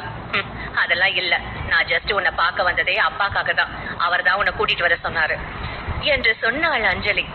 அப்பா என்ற வார்த்தையை கேட்டதும் அனன்யாவின் மனம் நடந்த நிகழ்வை எல்லாம் நினைத்து பார்த்தது. அன்றைய இரவே அவளுக்கும் அந்த குடும்பத்துக்குமான சம்பந்தம் எல்லாம் முடிந்து போய்விட்டது. ஆனால் இன்னும் அவள் அதை தன்னுடைய குடும்பத்திடம் தெளிவாக சொல்லவில்லை. எனவே இன்று எல்லாவற்றையும் பேசி முடித்துவிட முடிவும் செய்தாள். கொஞ்ச நேரம் கழித்து மித்ரனுடன் காரில் ஏறி அவர்களுடன் தன்னுடைய தந்தை வீட்டிற்கு சென்றாள் அனன்யா. செல்லும் வழியில் யாரும் ஒரு வார்த்தை கூட பேசவில்லை. கொஞ்சம் நேரத்தில் அந்த கார் ஒரு வில்லாவிற்குள் சென்றது. அனன்யா அந்த இடத்தை கவனித்தாள். கடந்த 5 வருடத்தில் அந்த இடம் நிறைய மாற்றங்களை பெற்றிருந்தது. அதையெல்லாம் பார்த்தபடி உள்ளே வந்தாள். அவளை பார்த்ததும் அவள் சித்தி மீனா மிகவும் சந்தோஷமாக அவள் அருகே வந்தார். அவர் நடிக்கிறார் என்பது அனன்யாவிற்கு அப்பட்டமாக தெரிந்தது. உண்மையில் இவர்கள் நடிப்பை எல்லாம் பார்த்து அனன்யாவிற்கு கோபம்தான் வந்தது. ஆனாலும் அவள் எதுவும் பேசாமல் அமைதியாக இருந்தாள். என்னம்மா அனன்யா, அப்படியே ஷாக் ஆகி நிக்கிற? இது உன் வீடுதான், கூச்சப்படாம உள்ளவா. பாவம், நீ வெளிநாட்டுல வேலை பார்த்து ரொம்ப கஷ்டப்பட்டுட்ட போல. பாரு எப்படி துரும்பா இழைச்சிட்டேன்னு. நீ வாமா, நான் உனக்கு என்ன வேணுமோ பண்ணி தரேன் என்று சொன்னார் மீனா. அவருடைய போலியான அக்கறை அனன்யாவிற்கு கோபத்தை கொடுத்தது. கிறுக்கி, நான் வெளிநாட்டுல இருந்தப்போ இவ கோமால இருந்தா போல. என்ன அன்னைக்கு அந்த அடி அடிச்சுட்டு இப்ப அக்கறையா வேற பேசுறா, கேடு கெட்ட தாய்க்கிழவி என்று மனதிற்குள் மீனாவை திட்டினாள் அனன்யா. அனன்யா எதுவும் பேசாமல் அமைதியாக இருப்பதை பார்த்த மீனா, ஏமா என்னாச்சு, நீ ஏன் அமைதியா இருக்க என்று கேட்டாள். அது ஒண்ணும் இல்ல, எதுக்காக நீங்க இப்படி நடிக்கிறீங்கன்னு நான் யோசிக்கிறேன். எனக்கு உங்களை பத்தி நல்லா தெரியும். என்ன உங்களுக்கு சுத்தமா பிடிக்காதுன்னு எனக்கு நல்லா தெரியும். அப்புறம் என்ன திடீர்னு இப்படி ஒரு அக்கறை என்று கேட்டாள் அனன்யா. அவள் சொன்ன வார்த்தை ஹாலுக்குள் வந்து கொண்டிருந்த குணசேகரன் காதில் விழுந்தது. அதில் கடுப்பானவர் அனன்யாவை முறைக்க அவள் அருகே இருந்த மித்ரனை பார்த்ததும் அவர் கோபம் இன்னும் அதிகமானது. அனன்யா, உன்னை நான் நீ செஞ்ச தப்ப உணர்ந்து திருந்தணும்னு தான் வெளிநாட்டுக்கு அனுப்பி வச்சேன். ஆனா நீ என்னவோ ஒரு குட்டி சாத்தான திரும்ப கூட்டிட்டு வந்திருக்க. உனக்கு என்ன தைரியம் இருக்கணும் என்று கேட்டார். அதை கேட்ட அனன்யா எதுவும் பேசாமல் அமைதியாக இருக்க, எப்பவும் தப்பு செஞ்சுட்டு நல்லா குத்துக்கள் மாதிரி நிக்கிறதே உனக்கு பொழப்பா போச்சு. நல்லா கேட்டுக்கோ அனன்யா, இந்த சின்ன பையனை நான் எப்பவுமே நம்ம குடும்பத்துல ஒருத்தனா ஏத்துக்கவே மாட்டேன் என்று சொன்னார் குணசேகரன். அவருக்கு அதிகம் டென்ஷன் ஆனதில் மூச்சு வாங்க தொடங்கியது. அதை பார்த்த அஞ்சலி அவர் அருகில் வந்து, அப்பா நீங்க எவ்வளவு டென்ஷன் ஆகுறீங்க, கொஞ்சம் பொறுமையா இருங்கப்பா. அக்காவே ரொம்ப வருஷம் கழிச்சு வீட்டுக்கு வந்திருக்கா. இப்ப நீங்க மறுபடியும் கோவப்பட்டு அவளை துரத்தி விட்டுடாதீங்க. பாவம் அவ. அதோட என்ன இருந்தாலும் அக்காவோட பையன் உங்களுக்கும் பேரன்பா. சோ நீங்க அவனை ஏத்துக்கோங்க என்று சொன்னாள். அவளுடைய ஒவ்வொரு வார்த்தையும் எரியும் நெருப்பில் எண்ணெயை ஊற்றுவது போல இருந்தது. அவள் வேண்டும் என்றே பேரன் என்னும் வார்த்தையை அழுத்தி சொல்லி இருந்தாள். அது குணசேகரனின் கோபத்தை இன்னும் அதிகப்படுத்தியது. அதே நேரம் பிரகாஷ் குணசேகரன் குடும்பத்தில் நடக்கும் பிரச்சனையையும் அனன்யாவின் பின்னால் பாவம் போல மறைந்திருக்கும் மித்ரனையும் கவனித்தான். மித்ரனை பார்த்ததும் பிரகாஷிற்கு நேற்று பார்த்த அந்த பணக்காரன் தான் நினைவிற்கு வந்தான். அவனை நினைக்கும் போதே பிரகாஷிற்கு கோபம் வந்தது. என்னதான் பிரகாஷ் சாதாரணமாக இருக்க நினைத்தாலும் அவனால் முடியவில்லை. அனன்யா இன்னொரு குடும்பம், குழந்தை என்று செட்டிலாகி விட்டாள் என்பதே அவனுக்கு பெரும் கோபத்தை கொடுத்தது. அதே நேரம் அனன்யா பெயருக்கு மட்டுமே தன்னுடைய குடும்பம் என்று இருப்பவர்களை பார்த்தாள். அவர்களை பார்க்க பார்க்க ஏதோ இனம் புரியாத சோகம் அவள் மனதை அழுத்துவது போல இருந்தது. அவளுக்கு இருந்தாலும் அவள் தன்னை மிகவும் கட்டுப்படுத்திக் கொண்டு அமைதியாக இருந்தாள். இன்னைக்கு இங்க இருக்க எல்லாரும் என் மேல அக்கறை இருக்கிற மாதிரி நடிக்கிறாங்க. என் அப்பா அவர் மானம் என்னால போயிடுமோன்னு பயப்படுறாரு. ஆனா இவங்க யாருமே என்னை பத்தி கொஞ்சம் கூட கவலைப்படல. நான் வெளிநாட்டுல ஒருவேளை சாப்பாட்டுக்கு கூட அவ்வளோ கஷ்டப்பட்டிருக்கேன். ஆனா இவங்க இங்க சொகுசா இருந்திருக்காங்க. இந்த மாதிரி ஒரு குடும்பத்துல என் பையன் இருக்கிறதுக்கு நாங்க 2 பேரும் தனியா இருக்கிறது எவ்வளவோ மேல் என்று மனதிற்குள் நினைத்து கொண்டாள் அனன்யா. என்ன பெரிய மனுஷி, என் குடும்பமானத்தை எப்படி வாங்கலாம்னு யோசிக்கிறியா என்று கேட்டார் குணசேகரன். இங்க பாருங்க, உங்க குடும்பமானம் என்னைக்கும் என்னால போகாது. ஏன்னா நான் உங்களை என் குடும்பம் மாதிரி நினைக்கவே இல்லை. நானே உங்களை என் குடும்பம்னு நினைக்கல. அப்புறம் எங்க என் பையனை நான் உங்க குடும்பத்துல விடுறது? நான் இங்க வந்தது அஞ்சலி என்கேஜ்மெண்ட்காக மட்டும்தான். அது முடிஞ்சா நான் உடனே கிளம்பி போயிடுவேன் என்று சொன்னாள் அனன்யா. இங்க பாரு, நீ உன் மனசுல என்ன நினைக்கிறத பத்தி எனக்கு கவலை இல்ல. ஆனா நீ இந்த பையனை கூட்டிட்டு என்கேஜ்மெண்ட்டுக்கு வரக்கூடாது. உனக்குதான் மானம் மரியாதை இல்ல. எப்படி வேணா இருப்ப, அதுக்காக நாங்களும் அப்படி இருக்க முடியாதுல்ல என்று சொன்னார் குணசேகரன். தூரத்தில் இருந்த மித்ரன், அம்மாவை எல்லாரும் ஏன் திட்டுறாங்க? இது அப்பா கிட்ட சொல்லணுமே. அப்பா மட்டும் இங்க வந்தா எல்லாரும் காலி என்று அனன்யா போனில் அப்பா என்று டைப் செய்து கொண்டே இருந்தான். அதே நேரம் அனன்யாவிற்கு இந்த என்கேஜ்மெண்டில் கலந்து கொள்ள விருப்பம் இல்லை என்னும் பொழுது அவளுக்கு மித்ரனை அங்கே அழைத்து செல்ல வேண்டும் என்று எந்த அவசியமும் இல்லை. எனவே அவள் அதற்கு ஒப்புக்கொண்டு அங்கிருந்து கிளம்பினாள். அவள் 20 வருடம் வளர்ந்த வீட்டிற்கு நீண்ட நாட்களுக்கு பிறகு வந்திருந்த போதும் அவளுக்கு அங்கே இருக்க வேண்டும் என்று தோன்றவில்லை. அவளுக்கு அந்த வீடு ஒரு சாதாரண கட்டிடம் போல்தான் தெரிந்தது. அவள் வீட்டை விட்டு வெளியே வந்த பிறகு தன்னுடைய பாட்டிக்காக ஏதாவது வாங்கலாம் என்று முடிவு செய்தாள். பிறகு அவள் டாக்ஸிக்காக காத்திருக்க அவளை பார்த்தபடி ஓடி வந்தான் பிரகாஷ். அவனை பார்த்த அனன்யா டாக்ஸி ஏதாவது வருகிறதா என்று பார்க்க அதற்குள் அவள் முன்பு வந்து நின்றான் பிரகாஷ். இப்ப எதுக்கு நீங்க வந்த? ஏன் உனக்கும் சொல்ல ஏதாவது இருக்கா என்று கேட்டாள் அனன்யா. அவள் முகமே அவள் பிரகாஷிடம் பேச விரும்பவில்லை என்று சுட்டி காண்பித்தது. அவன் அவளை பார்த்தான். ஏனோ அவன் மனம் அனன்யாவின் கோபத்தை பார்த்த பிறகு அவள் பக்கமும் நியாயம் இருக்குமோ என்று யோசித்தது. அதனால் தான் அவளிடம் பேச வந்தான். அனன்யா, நீ நேத்து அஞ்சலி கிட்ட எதுக்கு கோபமா நடந்துகிட்ட? அவ என்ன தப்பு பண்ணா என்று கேட்டான் பிரகாஷ். அவன் சட்டென்று அப்படி கேட்கவும் சற்று ஆச்சரியம் அடைந்த அனன்யா, ஆமா, இப்ப நான் ஏன் அவன் மேல கோபமா இருக்கேன்னு தெரிஞ்சுக்கிட்டு நீ என்ன பண்ண போற? நான் உன்கிட்ட சில விஷயம் சொல்லணும்னு எதிர்பார்த்தப்போ நீ கேட்க ரெடியா இல்ல. ஆனா இப்போ நீயா வந்து கேட்டா நான் உடனே சொல்லணுமா என்று கேட்டாள் அனன்யா. இங்க பாரு, இன்னொருத்த கூட ஒன்னா இருந்து நீதான் எனக்கு துரோகம் பண்ண. ஆனா நான் இப்ப கூட உன் பக்கம் என்ன நியாயம் இருக்கும்னு தான் யோசிக்கிறேன். ஒழுங்கா நீ என்ன சொல்ல நினைக்கிறியோ சொல்லு என்று சொன்னான் பிரகாஷ். நான் எனக்கு உன்கிட்ட அதெல்லாம் சொல்லணும்? நம்ம 2 பேரும் காதலிச்சோம் தான், அத கூட விடு. ஆனா உனக்கு எனக்கும் சின்ன வயசுல இருந்தே பழக்கம் தானே. அப்ப என்ன பத்தி உனக்கு தானே நிறைய தெரியணும். அப்போ ஏன் கேரக்டரை பத்தி உனக்கு யாரும் விளக்க கொடுக்க தேவையில்லை தானே. அப்படி இருந்தோம் அன்னைக்கு நீ என்ன தப்பா தானே பேசின. நீ கேட்க வேண்டிய நேரத்துல நான் சொன்னதை கேட்கல. சோ நான் இப்ப எதையும் சொல்ல போறது இல்ல. தூக்கு தண்டனை கொடுத்த ஒருத்தனை கொன்ன பிறகு அவனை நிரபராதின்னு சொன்னா அவன் உயிர் திரும்ப கிடைச்சிடுமா? அதே மாதிரிதான் நீ என்ன அன்னைக்கே உன் வார்த்தையால கொன்னுட்ட. சோ இப்ப அத பத்தி பேசி எனக்கு எந்த பலனும் இல்ல. இப்ப நீ அஞ்சலிய கல்யாணம் பண்ணிக்க போற. எனக்கு ரொம்ப சந்தோஷம். நீ நிம்மதியா உன் வாழ்க்கைய வாழ்ந்துக்கோ, நான் என் வாழ்க்கைய பாத்துக்கிறேன் என்று சொன்ன அனன்யா மித்ரனின் கையை பிடித்துக் கொண்டு நடக்க, இப்பொழுது பிரகாஷிற்கு அனன்யா மீது தவறு இருக்காதோ என்று தோன்ற தொடங்கியது. ஏனென்றால் அனன்யா பேசும் வார்த்தைகளில் கொஞ்சம் கூட பதட்டம் இல்லை. ஆனால் தான் செய்யாத தவறுக்கு தண்டனை கிடைத்ததே என்று வருத்தம் இருந்தது. அதை உணர்ந்தவன் வேகமாக சென்று அனன்யாவின் கையை பிடித்து நிறுத்தி, அனன்யா, நீ இப்ப என்ன சொல்ல வர? அப்ப அன்னைக்கு நீ வேணும்னே யார் கூடயும் இருக்கலையா? உன்னை யாராவது அந்த டிராப்ல மாட்டி விட்டாங்களா என்று கேட்டான். அதை கேட்ட அனன்யா அவனுக்கு பதில் சொல்ல வர, இவ்வளவு நேரம் இவர்கள் பேசிக்கொண்டு இருந்ததை கேட்டுக்கொண்டிருந்த அஞ்சலி வேகமாக பிரகாஷ் அருகில் வந்தாள். ஏ பிரகாஷ், நீங்க என்ன பண்ணிட்டு இருக்க? வா, நம்ம வீட்டுக்கு போலாம் என்று சொன்னாள் அஞ்சலி. அவள் முகத்தில் எங்கே தன்னுடைய உண்மை வெளிப்பட்டு விடுமோ என்ற பயம் அப்பட்டமாக தெரிந்தது. அவள் பிரகாஷ் அனன்யாவிடம் பேசக்கூடாது என்று நினைத்தாள். அதை அனன்யாவால் புரிந்து கொள்ள முடிந்தது. என்ன அஞ்சலி, ரொம்ப வேகமா வந்துட்ட போல. எங்க நான் ஏதாவது சொன்னா பிரகாஷுக்கு உன் உண்மையான முகம் தெரிஞ்சிடும்னு பயமா இருக்கா என்று கேட்டாள் அனன்யா.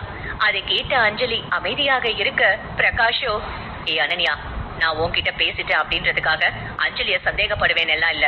இப்ப நீ வேணும்னே அஞ்சலியை என் முன்னால தப்பா காட்ட நினைக்கிற, அப்படிதானே என்று கேட்டான் பிரகாஷ். அவன் அப்படி கேட்டதும் அஞ்சலியின் முகம் பிரகாசமானது. அதே நேரம் அனன்யாவோ, அடச்ச, இவனுக்கு கொஞ்சம் மூளை வேலை பாக்குதுன்னு நினைச்சது ஏன் தப்புதான். சரியான புலி மூட்டை தான் இவன் என்று மனதிற்குள் பிரகாஷை திட்டிய அனன்யா அவனை பார்த்து லேசான புன்னகையுடன், பரவாயில்ல பிரகாஷ், அன்னைக்கு நீ என் மேல வைக்காத நம்பிக்கைய இப்ப வச்சிருக்க பாத்தியா? உன்னை நினைச்சா எனக்கு ரொம்ப சந்தோஷமா இருக்கு. நீதான் அஞ்சலிய ரொம்ப நம்புறியே, அப்புறம் என்கிட்ட எதுவும் கேட்காத. நீங்க 2 பேரும் என்ன தொந்தரவு பண்ணாம நிம்மதியா வாழுங்க என்று சொன்ன அனன்யா அதற்கு மேல் அங்கு நிற்க முடியாமல் டாக்ஸியில் ஏறி சென்று விட்டாள். அந்த சந்திப்பிற்கு பிறகு அனன்யா கிட்டத்தட்ட 1 மாதம் தன்னுடைய குடும்பத்தை சேர்ந்தவர்களிடம் பேசவே இல்லை. கண்ணை மூடி திறப்பதற்குள் என்கேஜ்மெண்ட் தினமும் வந்தது. பிரகாஷ் குடும்பமும் அஞ்சலி குடும்பமும் சிட்டியில் பெரும் புள்ளிகள் என்பதால் என்கேஜ்மெண்டிற்கு நிறைய பணக்காரர்கள் வந்திருந்தார்கள். வருபவர்கள் எல்லாம் விஐபிகள் என்பதால் குணசேகரன் வாசலில் நின்று அனைவரையும் வரவேற்றார். அவர் கொஞ்ச நேரம் கழித்து பிரகாஷை பார்த்து, அஞ்சலி ரெடி ஆயிட்டாளா என்று பார்க்க சொன்னார். அவர் ரெடியாக இருப்பாங்க, நீங்க டென்ஷன் ஆகாதீங்க என்று சொன்னான் பிரகாஷ். இங்க பாருப்பா பிரகாஷ், என் வைஃப் மீனா, என் பொண்ணு அஞ்சலி, அவங்க 2 பேருமே ரொம்ப கஷ்டப்பட்டுட்டாங்க. அவங்கள நம்ம இதுக்கு மேலேயும் கஷ்டப்பட விடக்கூடாது. நான் என் பொண்ணை ஒன்ன நம்பிதான் விடுறேன். நீ அவளை நல்லபடியா பாத்துக்கோ. அவளுக்கு ஏதாவது ஆச்சுன்னா நான் சும்மா இருக்க மாட்டேன் என்று சொன்னார் குணசேகரன். அதை கேட்ட பிரகாஷ், அங்கிள், எனக்கு உங்க நிலைமை புரியுது. நீங்க கவலைப்படாதீங்க. நான் அவளை ரொம்ப நல்லா பாத்துக்கிறேன். என் கூட இருக்கிற வரைக்கும் அவ சந்தோஷமா தான் இருப்பா என்று சொன்னான் பிரகாஷ். அதை கேட்ட குணசேகரன் முகத்தில் சந்தோஷம் தோன்றியது. ஆனால் கொஞ்ச நேரத்தில் அவர் முகம் கவலையை வெளிப்படுத்தியது. அங்கிள், என்னாச்சு என்று கேட்டான் பிரகாஷ். இல்லப்பா, இன்னைக்கு என்கேஜ்மெண்ட்டுக்கு அனன்யாவும் வருவா. அவளை நினைச்சாதான் எனக்கு கவலையா இருக்கு. இங்க வந்திருக்கிற கெஸ்ட் முன்னாடி அவ நம்மள அவமானப்படுத்தாம இருக்கணும். இன்னைக்கு வேற ரொம்ப ரொம்ப முக்கியமான கெஸ்ட் வராரு. அவரை மட்டும் நம்ம பிசினஸ்ல ஜாயின் பண்ணா நிச்சயம் நமக்கு நல்ல நேரம் தான். சோ அவர் வரப்போ எந்த குழப்பமும் வந்துடாம இருக்கணும் என்று சொன்னார் குணசேகரன். எல்லாம் நல்லபடியா நடக்கும் அங்கிள் என்று சொன்னான் பிரகாஷ். அப்பொழுது அஞ்சலி தன்னுடைய மேக்கப்பையும் எல்லாம் முடித்து அங்கே வந்து சேர்ந்தாள். அவள் நேவி ப்ளூ கலர் கவுன் அணிந்து இருந்தாள். அவளுடைய மேக்கப், ஹேர் ஸ்டைல் என எல்லாம் அவள் அழகை இன்னும் அதிகப்படுத்தி காட்டியது. அவள் பிரகாஷின் அருகே வந்து அவன் கையை கோர்த்து கொண்டாள். அவர்கள் ஜோடி பொருத்தம் பிரமாதமாக இருப்பதாக எல்லாம் பேசினார்கள். அதை கேட்கும் போதே குணசேகரனுக்கு சந்தோஷமாக இருந்தது. அவர் தன் மகளுக்கு திருமணமாக போகிறது என்று நினைத்து ஆனந்த கண்ணீர் வடித்தார். எல்லோரும் சந்தோஷமாக இருக்க, மணமக்கள் பேசிக்கொண்டே இருக்க, திடீரென கேட்கப்பட்ட ஒரு கேள்வி அங்கிருந்த சந்தோஷத்தை மறைய செய்து சலசலப்பை உண்டாக்கியது.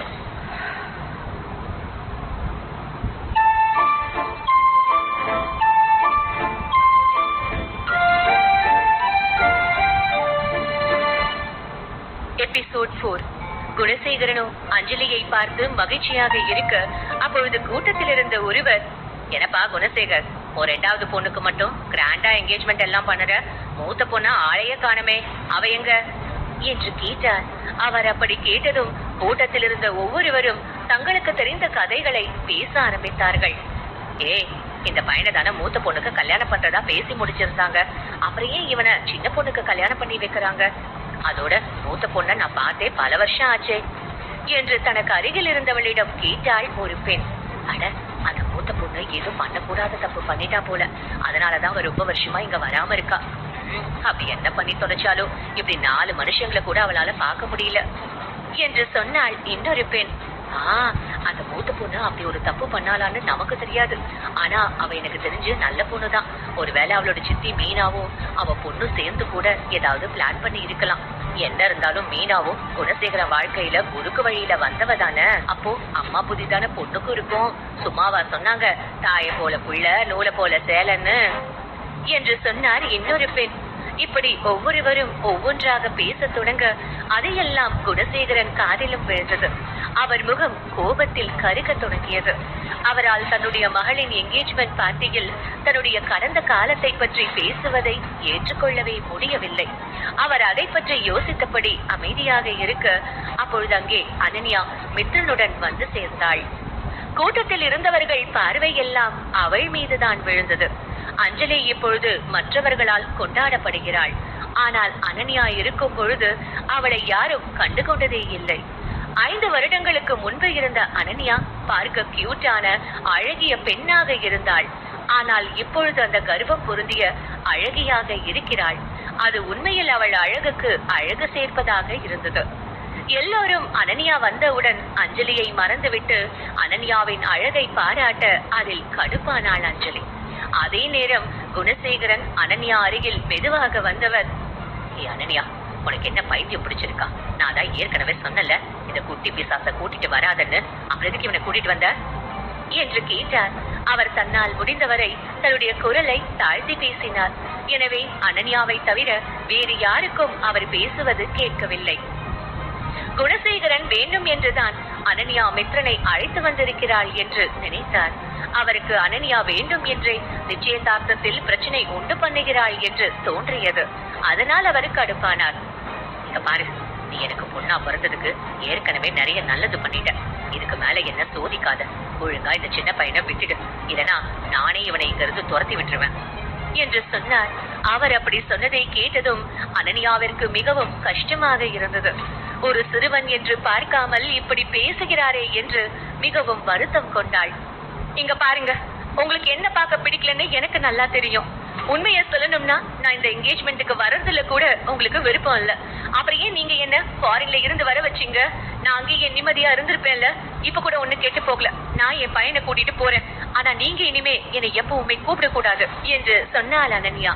அவள் சொன்னதை கேட்ட குணசேகரன் அமைதியாக இருக்க, அனன்யா மித்ரன் கையை பிடித்து கொண்டு அங்கிருந்து நடக்க ஆரம்பித்தாள். அதை பார்த்த அஞ்சலி வேகமாக சென்று அவள் கையை பிடித்து கொண்டு, அக்கா ப்ளீஸ், நீ அப்பாவை தப்பா எடுத்துக்காத. அவர் ஏதோ டென்ஷன்ல ஏதாவது பேசி இருப்பாரு, நீ அதையெல்லாம் கட்டுக்காதக்கா. அவருக்கு உன் மேலதான் பாசம் ஜாஸ்தி. அவர் உன்னை நினைக்காத நாளே இல்ல, உனக்கு அது தெரியுமா என்று கேட்டாள். அவள் அப்படி சொன்னதும் அனன்யா அவளை மேலும் கீழும் பார்த்தாள். அஞ்சலி பிரகாஷின் கையை பிடித்திருந்தவள் முகம் நிறைய புன்னகையுடன், அக்கா இன்னைக்கு எனக்கு என்கேஜ்மெண்ட், எனக்கு உன்னோட பிளெஸிங் கண்டிப்பா வேணும், எனக்காக நீங்க இரு என்று சொன்னாள். அவள் சொன்னதை கேட்ட அனன்யா, கடவுளே, இவையே இவ்ளோ நல்லவ மாதிரி நடிக்கிறா. இவளோட நடிப்பை பாக்குற நேரம் நடுக்கடல்ல குதிக்க கூட செஞ்சிடலாம் போல என்று மனதிற்குள் நினைத்து கொண்டாள். அஞ்சலி தொடர்ந்து அனன்யாவிடம் இங்கேயே இருக்கும்படி கெஞ்சினாள். அஞ்சலிக்கு அனன்யா மீது பாசம் எல்லாம் இல்லை. அவள் அனன்யாவை வெறுப்பேற்ற பார்த்தால் அவ்வளவுதான். அது அனன்யாவுக்கும் புரிந்தது. அவள் தன்னுடைய அப்பாவை பார்த்து, இப்ப நீங்க என்ன சொல்றீங்க? நான் இங்க இருக்கவா இல்ல போகவா என்று கேட்டாள். அவருக்கு அனன்யாவை அந்த இடத்திலிருந்து துரத்ததான் ஆசையாக இருந்தது. ஆனால் அவர் அனன்யாவை வைத்து ஒரு திட்டம் தீட்டே இருந்ததால் அவர் அவளை துரத்தாமல் இருந்தார். இங்க பாரு, நீ இங்க இருக்கலாம், ஆனா எங்க கண்ணு முன்னாடி நீ சுத்தக்கூடாது. போய் எங்கேயாவது ஒரு மூலையில உட்காரு என்று சொன்னார். அவர் சொன்னதை கேட்ட அனன்யா அதற்கு மேல் அங்கே நிற்காமல் ஒரு ஓரமாக மித்ரனை அழைத்து கொண்டு சென்று அமர்ந்தாள். அவளுக்கு என்கேஜ்மெண்டில் கூட்டம் அதிகமாக இருந்ததால் கொஞ்சம் பதட்டமாக இருந்தது. இருந்தாலும் தன்னை சமாளித்துக் கொண்டு அவள் அமர்ந்து இருந்தாள். என்னாச்சு? ஏன் எனக்கு ஏதோ தப்பா நடக்க போற மாதிரியே தோணுது. அப்பாக்கு என்ன பார்க்கவே பிடிக்கல. விட்டா எனக்கு ஒன்னே போட்டுருவாரு போல. அவ்வளோ கோபமா இருக்கிறவரு எதுக்கு என்ன இங்க வர வச்சாரு என்று யோசித்தாள். அவளுக்கு அதையெல்லாம் யோசிக்கும் பொழுது தலை வலிப்பது போல இருந்தது. அவள் முக மாற்றத்தை வைத்து ஏதோ சரியில்லை என்பதை உணர்ந்த மித்ரன், அம்மா என்னாச்சு உங்களுக்கு? ஏன் ஒரு மாதிரி இருக்கீங்க என்று கேட்டான். ஆனால் அனன்யா அவளுக்கு பதில் சொல்லவில்லை.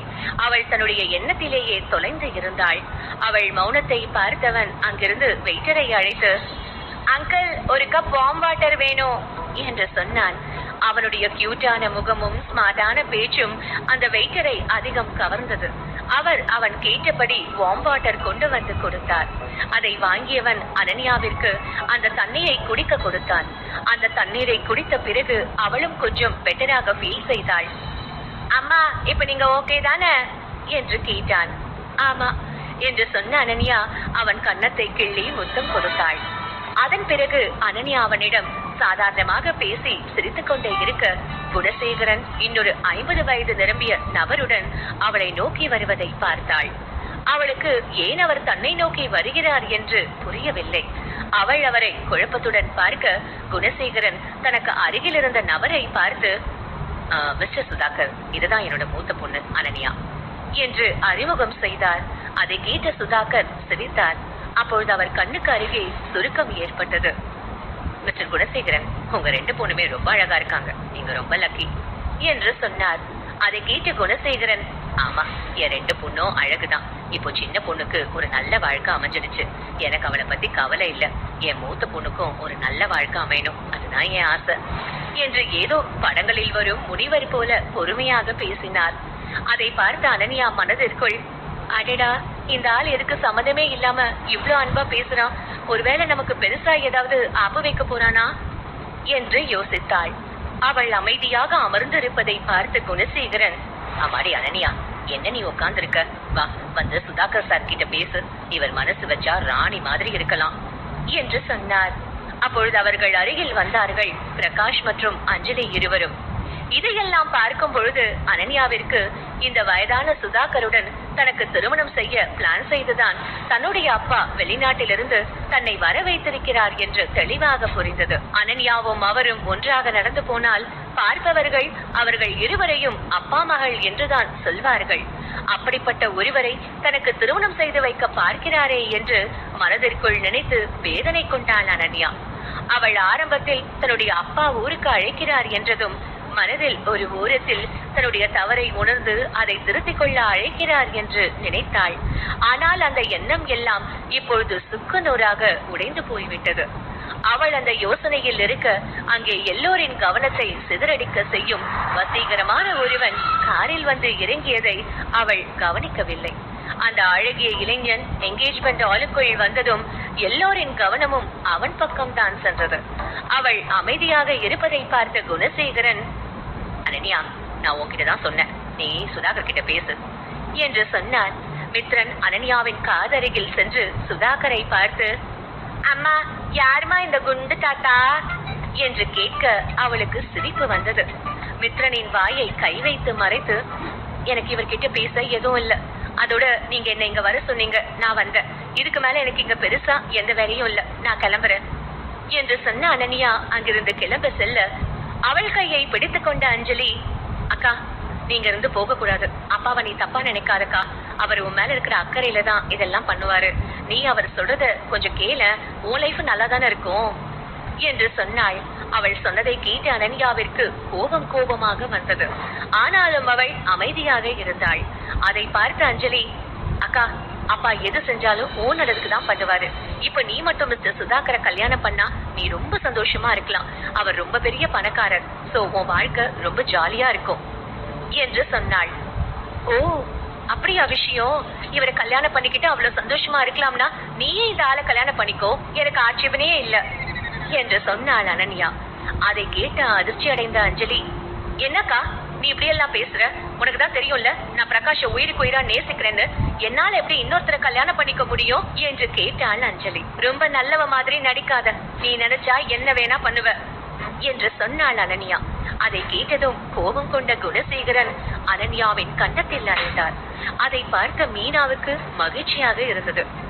உனக்கெல்லாம் கொஞ்சம் கூட அறிவே இல்லையா? கல்யாணமாக போற பொண்ணை பார்த்து நீ இப்படிதான் பேசுவியா என்று கேட்டார் குணசேகரன். அதானே என் பொண்ணு அக்கா அக்கான்னு உன் மேல உயிரா இருக்கா, ஆனாலும் நீ அவளை கஷ்டப்படுத்துற என்று சொன்னார் மீனா. யாரு இவ என் மேல உயிரை வச்சிருக்காளா? அத நான் நம்பணுமா? இங்க பாருங்க, கம்பி கட்டுற கதையெல்லாம் எனக்கு சொல்லாதீங்க. உங்க யாருக்கும் என் மேல பாசம் இல்ல, அக்கறையும் இல்ல. சோ இல்லாத ஒண்ணு இருக்குன்னு என்ன நம்ப வைக்காதீங்க என்று சொன்னாள் அனன்யா. அவர்கள் எல்லோரும் அனன்யா பேசுவதை கேட்டுக்கொண்டே இருக்க, தூரத்தில் இருந்த ஒரு உயர்ந்த மனிதன் மட்டும் அனன்யா பேசுவதை கேட்டு ஈர்க்கப்பட்டான். ஆனால் அதை யாரும் கவனிக்கவில்லை. மிஸ்டர் சுதாகர், என்ன கல்யாணம் பண்ணணும்னு நினைக்கிறீங்க இல்லையா? ரொம்ப சந்தோஷம். ஆமா, உங்களுக்கு என்ன பத்தி என்ன தெரியும்? இதோ இப்ப என் மேல அக்கறை பொங்கி வழிற மாதிரி நடிக்கிறாங்களே, இவங்க எல்லாம் உண்மையாவே என் மேல அக்கறை காமிச்சாங்கன்னு நினைக்கிறீங்களா? அதெல்லாம் கிடையாது. இப்போ கடைசியா என்ன அடிச்சு திட்டினாங்களே, அதான் நிஜம். நான் 5 வருஷமா இந்த நாட்டிலேயே இல்ல. அது ஏன்னு உங்களுக்கு தெரியுமா? இப்படி எதுவுமே தெரியாம நீங்க என்ன கல்யாணம் பண்ண நினைக்கிறீங்க. இந்த வீட்டு பொண்ணை கல்யாணம் பண்ணா 4 காசு பாக்கலாம்னு ஏதாவது கற்பனை இருந்தா அதை தூரமா தூக்கி போட்டுடுங்க. ஏன்னா அதெல்லாம் தேவையில்லாத கனவு. இவங்க என்ன வேலைக்காரி மாதிரி தான் நடத்துறாங்க.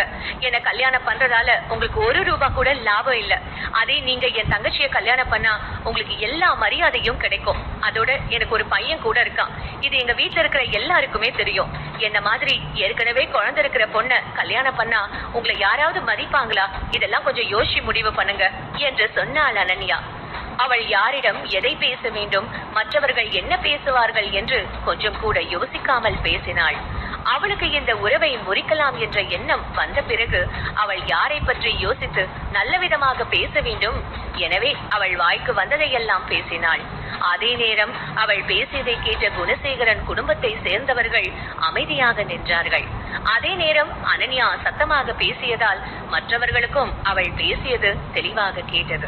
அதை கேட்டவர்கள், அச்சோ இந்த பொண்ணு பேசுறத கேட்டா இவங்க இவளை ரொம்ப கொடுமைப்படுத்தி இருப்பாங்க போல இருக்கே, இருந்தாலும் பெத்த பொண்ணை யாராவது எவ்வளவு கொடுமைப்படுத்துவாங்களா என்று ஆளாளுக்கு பேச ஆரம்பித்தார்கள். அது சுதாகர் காதிலும் விழுந்து அவரை கோபம் கொள்ள செய்தது. மிஸ்டர் குணசேகரன், என்ன நடக்குதுங்க? நீங்க உங்க பொண்ணுக்கு ஒரு குழந்தை இருக்குன்னு சொல்லவே இல்லையே, என்ன ஏமாத்த பாக்குறீங்களா என்று கேட்டார். அது நான் பொய் சொல்லல சார் என்று குணசேகரன் சமாளிக்க பார்த்தார். ஆனால் அனன்யா ஏற்கனவே உண்மையை எல்லோர் முன்பும் உடைத்த பிறகு அவருடைய சமாளிப்பு தேவையற்றதாகவே இருந்தது. அனன்யா தன்னை காப்பாற்றிக் கொள்ள தன்னையே அனைவர் முன்பும் அவமானப்படுத்த வேண்டியிருந்தது. ஆனாலும் அவளுக்கும் வேறு வழி தெரியவில்லை. இப்பொழுது மற்றவர்கள் அவளை பற்றியும் தவறாக பேச அதை கேட்டபடியே அமைதியாக நின்றாள். மிஸ்டர் சுதாகர், என் பொண்ணை நான் உங்களுக்கு கல்யாணம் பண்ணி வைக்க ஆசைப்பட்டேன். ஆனா அவதான் அறிவில்லாம என்னென்னவோ உளர்றா. என் பொண்ணை நீங்க கல்யாணம் பண்ணா அவ வாழ்க்கை நல்லா இருக்கும் என்று சொன்னார் குணசேகரன். யார் அது? ஏன் ஆளுக்கு கல்யாணம் முடிவு பண்றது என்று கணீரென ஒரு குரல் ஒலித்தது. எல்லோருடைய கவனமும் குரல் வந்த திசையை நோக்கி செல்ல அங்கே நின்று கொண்டிருந்த சித்தார்த் அழகாக புன்னகை ஒன்றை உதிர்த்தபடி நடந்து வந்தான். அவனை பார்த்த அனன்யா ஆச்சரியம் அடைந்தாள். அடடா, இவன் என்ன எனக்கு பிரச்சனை வரும்போதெல்லாம் சரியா வந்து நிக்கிறான்? இவன் உண்மையாவே எனக்கு பிரச்சனை வரும்போது வந்து நிக்கிறானா, இல்ல இவன் தான் எனக்கு உண்மையான பிரச்சனையா? ஐயோ, ஒண்ணுமே புரியலையே என்று மனதிற்குள் நினைத்தவள் தன்னையும் மீறி அவனை கொஞ்சம் ரசித்தாள். அதே நேரம் சித்தார்த்தை பார்த்த சுதாகர், மிஸ்டர் சித்தார்த், நீங்க இங்க வருவீங்கன்னு நான் எக்ஸ்பெக்ட் பண்ணவே இல்ல என்று சொல்லி அவனுடைய கையை குலுக்கினார். எல்லோரும் சித்தார்த் பற்றி பேச அஞ்சலியோ, இவன் தானே அன்னைக்கு அனன்யாவை ஏர்போர்ட்ல கூட்டிட்டு வந்தான், இவனை பார்த்து ஏன் எல்லாரும் இவ்வளவு ஷாக் ஆகுறாங்க, இவன் அவ்வளவு பெரிய ஆளா என்று கேட்டாள். அதே நேரம் குணசேகரனோ, அழடா சித்தார்த்தா அப்படின்னா கொஞ்சம் பெரிய ஆளா இருப்பார்னு பார்த்தா இவர் பார்க்க சின்ன பையனா இருக்காரே என்று நினைத்து கொண்டார். சித்தார்த்தை எல்லோரும் பார்ப்பதை வைத்தே அவனை பெரிய ஆள் என்று உணர்ந்த அனன்யா, ஆஹா ஆழம் தெரியாம காலை விட்டுட்டோம் போலயே, லாஸ்ட் டைம் இவனை பார்க்கவே கூடாதுன்னு நினைச்சேன், ஆனா இவ்வளவு சீக்கிரம் பார்த்துட்டேன், இந்த விதி ஏன் எங்களை இப்படி அடிக்கடி மீட் பண்ண வைக்குது என்று மனதிற்குள் நினைத்து கொண்டாள். அதே நேரம் சித்தார்த், இவ்வளவு திரும்ப மீட் பண்ணுவேன்னு நினைச்சேன், ஆனா இவ்வளவு சீக்கிரம் மீட் பண்ணுவேன்னு நினைக்கலையே என்று நினைத்தான். இப்படி இருவரும் மனதிற்குள் நினைத்து அமைதியாக இருக்க மித்ரனோ தன்னுடைய அப்பாவை பார்த்த மகிழ்ச்சியில் அப்பா என்று ஓடி வந்து அணைத்துக் கொண்டான். மித்ரன் சித்தார்த்தை அப்பா என்று அழைத்ததும் அனைவரும் அதிர்ச்சி அடைந்தார்கள்.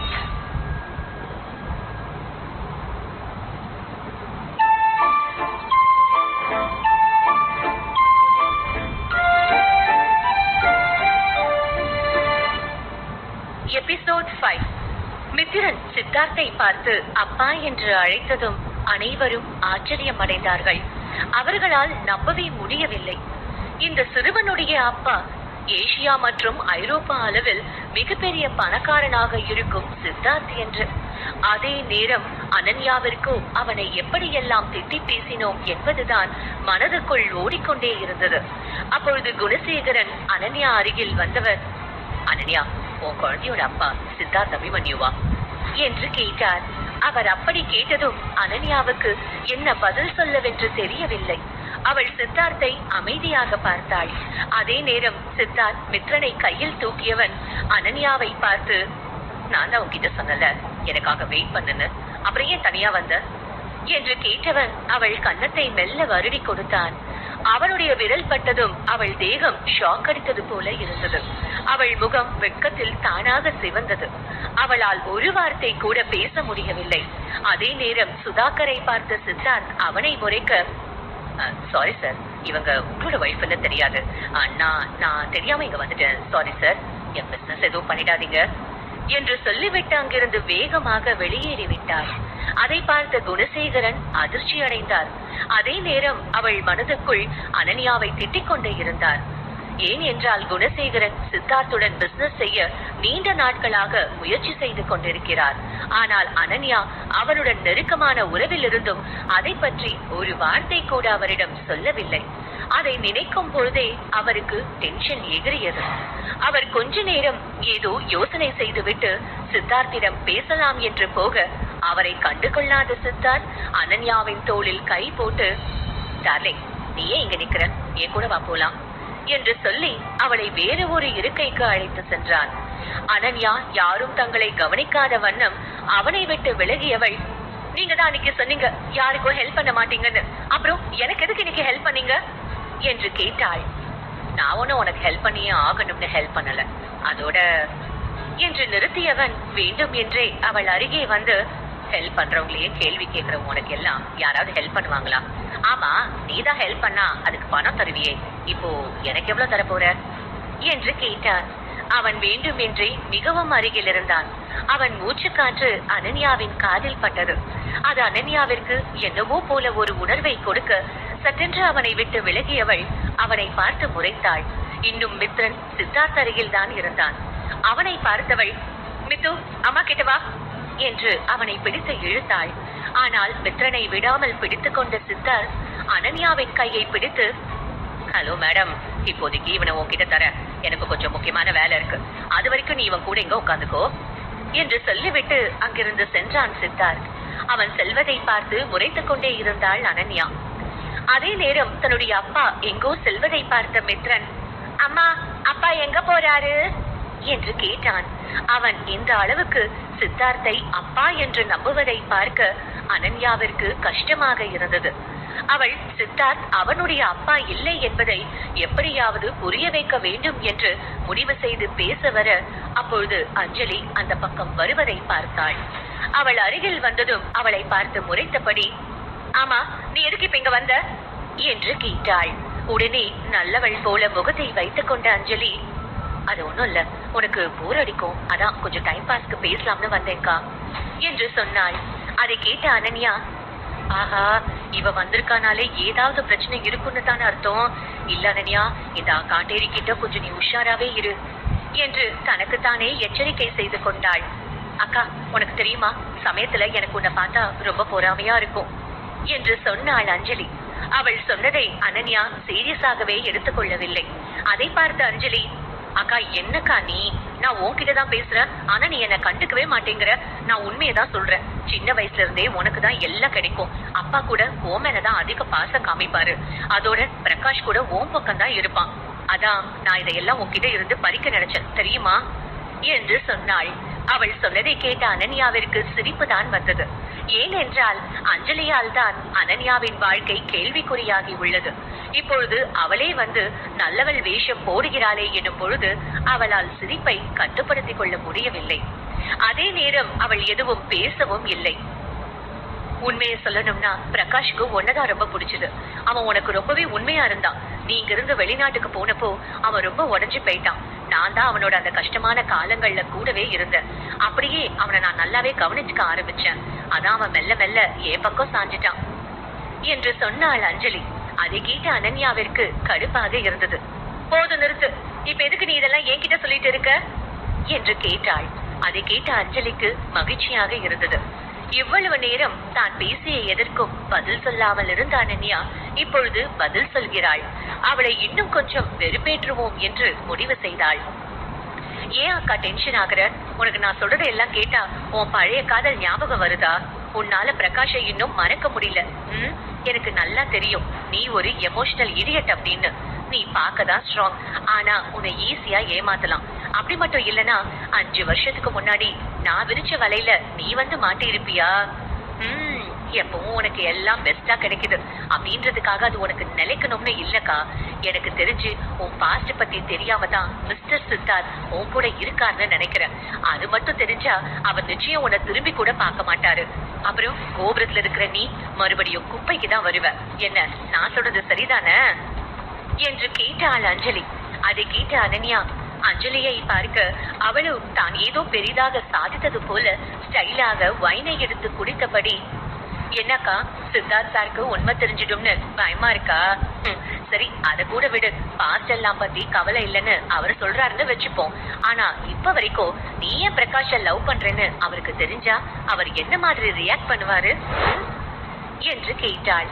அதை கேட்ட அனன்யா எதற்காக இவள் சம்பந்தமே இல்லாமல் பேசுகிறாள் என்பதை புரிந்து கொள்ள முயற்சி செய்ய அதற்குள் சட்டென்று கீழே விழுந்த அஞ்சலி முகத்தை பாவமாக வைத்துக் கொண்டு, அக்கா ஏங்க அப்படி பண்ற?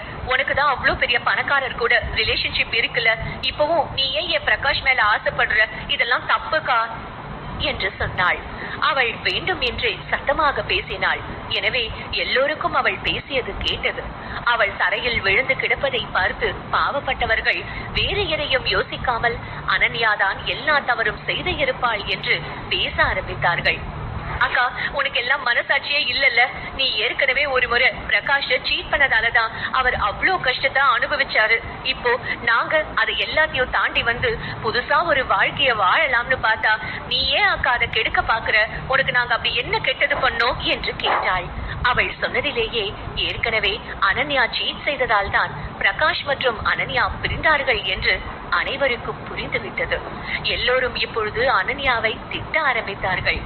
அப்பொழுது கூட்டத்தை பார்த்து வந்த பிரகாஷ் அஞ்சலி கீழே விழுந்து கிடப்பதை பார்த்ததும் வேகமாக அவள் அருகில் வந்தவன், அஞ்சலி என்னாச்சு உனக்கு என்று கேட்டான். உடனே அஞ்சலி அனன்யாவை பார்த்தாள். ஏய், உனக்கு கொஞ்சம் கூட மனசாட்சி இல்லையா? எதுக்கு ஒரு அப்பாவி பொண்ணை போட்டு இவ்வளவு டார்ச்சர் பண்ற என்று கேட்டான். அதே நேரம் குணசேகரனோ, இப்படி ஒரு ராட்சசிய எப்படிதான் நான் பெற்றேனோ, இவ மனசு முழுக்க வன்மை மட்டும்தான் இருக்கு போல என்று சொன்னான். அங்கிருந்த எல்லோரும் அனன்யாவை திட்டினார்கள். அதையெல்லாம் கேட்ட அனன்யா பதட்டம் கொள்ள ஆரம்பித்தாள். அவளுக்கு அந்த கூட்டம் பயத்தை கொடுத்தது. அதே நேரம் மித்ரன் தன்னுடைய அம்மா கஷ்டப்படுவதை தாங்க முடியாதவன், ஏ கெட்ட சித்தி, என் அம்மா உங்களை தொடவே இல்ல, நீ ஏன் நடிக்கிறீங்க என்று கேட்டான். அனன்யாவிற்கு மித்ரனை தன்னுடைய பக்கம் இழுத்து கொள்ள வேண்டும் போல இருந்தது. ஆனால் என்ன செய்ய, அவளால் அது முடியவில்லை. அவளுக்கு படபடப்பு அதிகமாகி கண்கள் எல்லாம் இருட்டி கொண்டு வந்து நிற்க முடியாமல் அப்படியே சரிந்தாள். ஆனால் அவள் தரையில் விழுவதற்கு பதிலாக ஒரு கதகதப்பான கரங்களில் விழுந்தாள். சித்தார்த் அனன்யாவை இறுக்கமாக பிடித்திருந்தவன் அஞ்சலியை முறைத்தான். அவன் முறைப்பதை பார்த்தவுடன் அஞ்சலிக்கு பயமாக வந்தது. ஆனாலும் அதை வெளிக்காட்டாதவள், சித்தார்த் சார், நீங்க என்ன தப்பா நினைக்காதீங்க. என் அக்காவுக்கு என் மேல போறாம. என்னதான் இருந்தாலும் சின்ன வயசுல இருந்தே அக்காவும் பிரகாஷும் ஒன்னாதான் வளர்ந்தாங்க. அதோட என்று அஞ்சலி பேச வர அவளை இடைமறித்தவன், சின்ன வயசுல இருந்து ஒன்னா வளர்றாங்களா என்று கேட்டான். ஆமா, அதோட அவங்க 2 பேரும் ஒருத்தர லவ் கூட பண்ணாங்க என்று சொன்னாள் அஞ்சலி. அதை கேட்டவுடன் சித்தார்த் கோபப்படுவான் என்று அவள் எதிர்பார்த்தாள். ஆனால் சித்தார்த்தோ பிரகாஷை மேலும் கீழும் பார்த்தவன், ஓ அக்காவுக்கு அப்போ டேஸ்டே சரியில்லை போல. ஆனா இப்ப அவளுக்கு டேஸ்ட் நல்லா இருக்கு. என்ன மாதிரி ஒருத்தன் கூட இருக்கும்போது அவ எதுக்கு யாரோ ஒருத்தனை பார்க்க போறா என்று கேட்டான். அவன் சொன்னதை கேட்ட அஞ்சலிக்கு மூக்கு உடைந்தது போல இருந்தது. அவள் அடுத்து பேச ஆரம்பிப்பதற்குள் அங்கிருந்து செல்ல நினைத்த சித்தார்த் மித்ரனை தூக்கி வைத்துக் கொண்டு அனன்யாவை கைத்தாங்களாக அங்கிருந்து அழைத்து சென்றார்.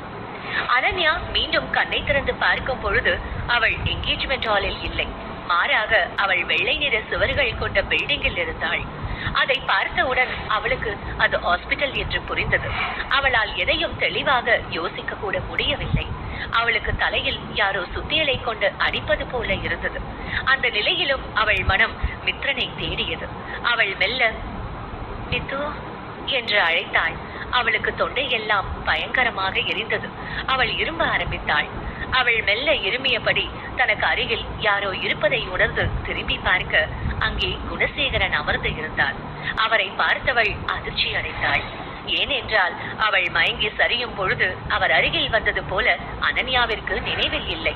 அப்படி இருக்க இப்பொழுது அவர் ஹாஸ்பிட்டலில் என்ன செய்கிறார் என்று புரியாமல் குழம்பினாள். ஆனாலும் அவள் அவரிடம் பேச விரும்பவில்லை. அவள் எதுவும் பேசாமல் அமைதியாக இருந்தாள். தன்னுடைய மகள் படும் அவஸ்தையை பார்த்த பிறகும் அவர் அதை பற்றி எல்லாம் கவலை கொள்ளாமல், ஆமா, உனக்கும் பிசினஸ் மேன் சித்தார்த் அபிமன்யுக்கும் என்ன சம்பந்தம் என்று கேட்டார். தன்னுடைய இந்த நிலைமையிலும் தன்னுடைய அப்பா எந்த அளவுக்கு யோசிக்கிறார் என்று நினைத்த அனன்யாவின் இதயம் வலித்தது. அவள் அவர் பேசுவதை எதையும் கண்டு கொள்ளாமல், மித்துக்குட்டி, நீ எங்க இருக்க? அம்மா கிட்ட வா என்று தன்னால் முயன்றவரை கத்தி அழைத்தாள். தேவையில்லாம உன் எனர்ஜியை வேஸ்ட் பண்ணாத. அவன் ஒன்னும் இங்க இல்ல. அவனை நான் அஞ்சலி கூட சாப்பிட்டு அனுப்பியிருக்கேன். அவன் வருவான். நீ போய் கிட்ட சொல்லு, உனக்கும் சித்தார்த்துக்கும் என்ன சம்பந்தம் என்று கேட்டார் குணசேகரன். அவள் சொன்னதை எல்லாம் கேட்ட அனன்யாவிற்கு தலைவலி இன்னும் அதிகமானது. அவளால் தன்னுடைய அப்பா நல்ல எண்ணத்தில் மித்ரனை சாப்பிட அனுப்பியிருப்பார் என்று சொல்ல முடியவில்லை. அதோடு அஞ்சலியுடன் மித்ரன் இருந்தால் அவன் கஷ்டப்படுவானோ என்று அவளுக்கு தோன்றியது. அனன்யா, நான் உன்கிட்டதான் கேக்குறேன், உனக்கும் சித்தார்த்துக்கும் என்ன சம்பந்தம் என்று கேட்டார் குணசேகரன். அதை கேட்ட கடுப்பான அனன்யா, ஆமா, அதை தெரிஞ்சு இப்ப நீங்க என்னதான் பண்ண போறீங்க என்று கேட்டாள். அதை கேட்ட குணசேகரன் கோபம் கொண்டாலும் அதை வெளிக்காட்டாமல், இப்ப உங்களுக்கு என்னதான் பிரச்சனை? நீங்க தான் 5 வருஷத்துக்கு முன்னாடி எனக்கும் உங்களுக்கும் சம்மந்தம் இல்லைன்னு தண்ணி தெளிச்சு விட்டுட்டீங்களே, இப்ப மட்டும் என்ன புது அக்கறை என்று கேட்டாள். நீயே எங்களுக்கு அக்கறை இல்லைன்னு நினைச்சுக்கோ. இங்க பாரு அனன்யா, நீ ஒண்ணு எங்களுக்கு பிடிச்ச மாதிரி இருக்க முடியும்னா இங்க இரு, இல்லைன்னா இங்க இருந்து கிளம்பி போயிட்டே இரு. உன்னெல்லாம் நாங்க கேட்க கூட மாட்டோம் என்று சொன்னார் குணசேகரன். சரி, ஓகே, எனக்கு கொஞ்சம் பெட்டர் ஆனதோ நான் மித்துவை கூட்டிட்டு போயிடுறேன் என்று சொன்னாள் அனன்யா.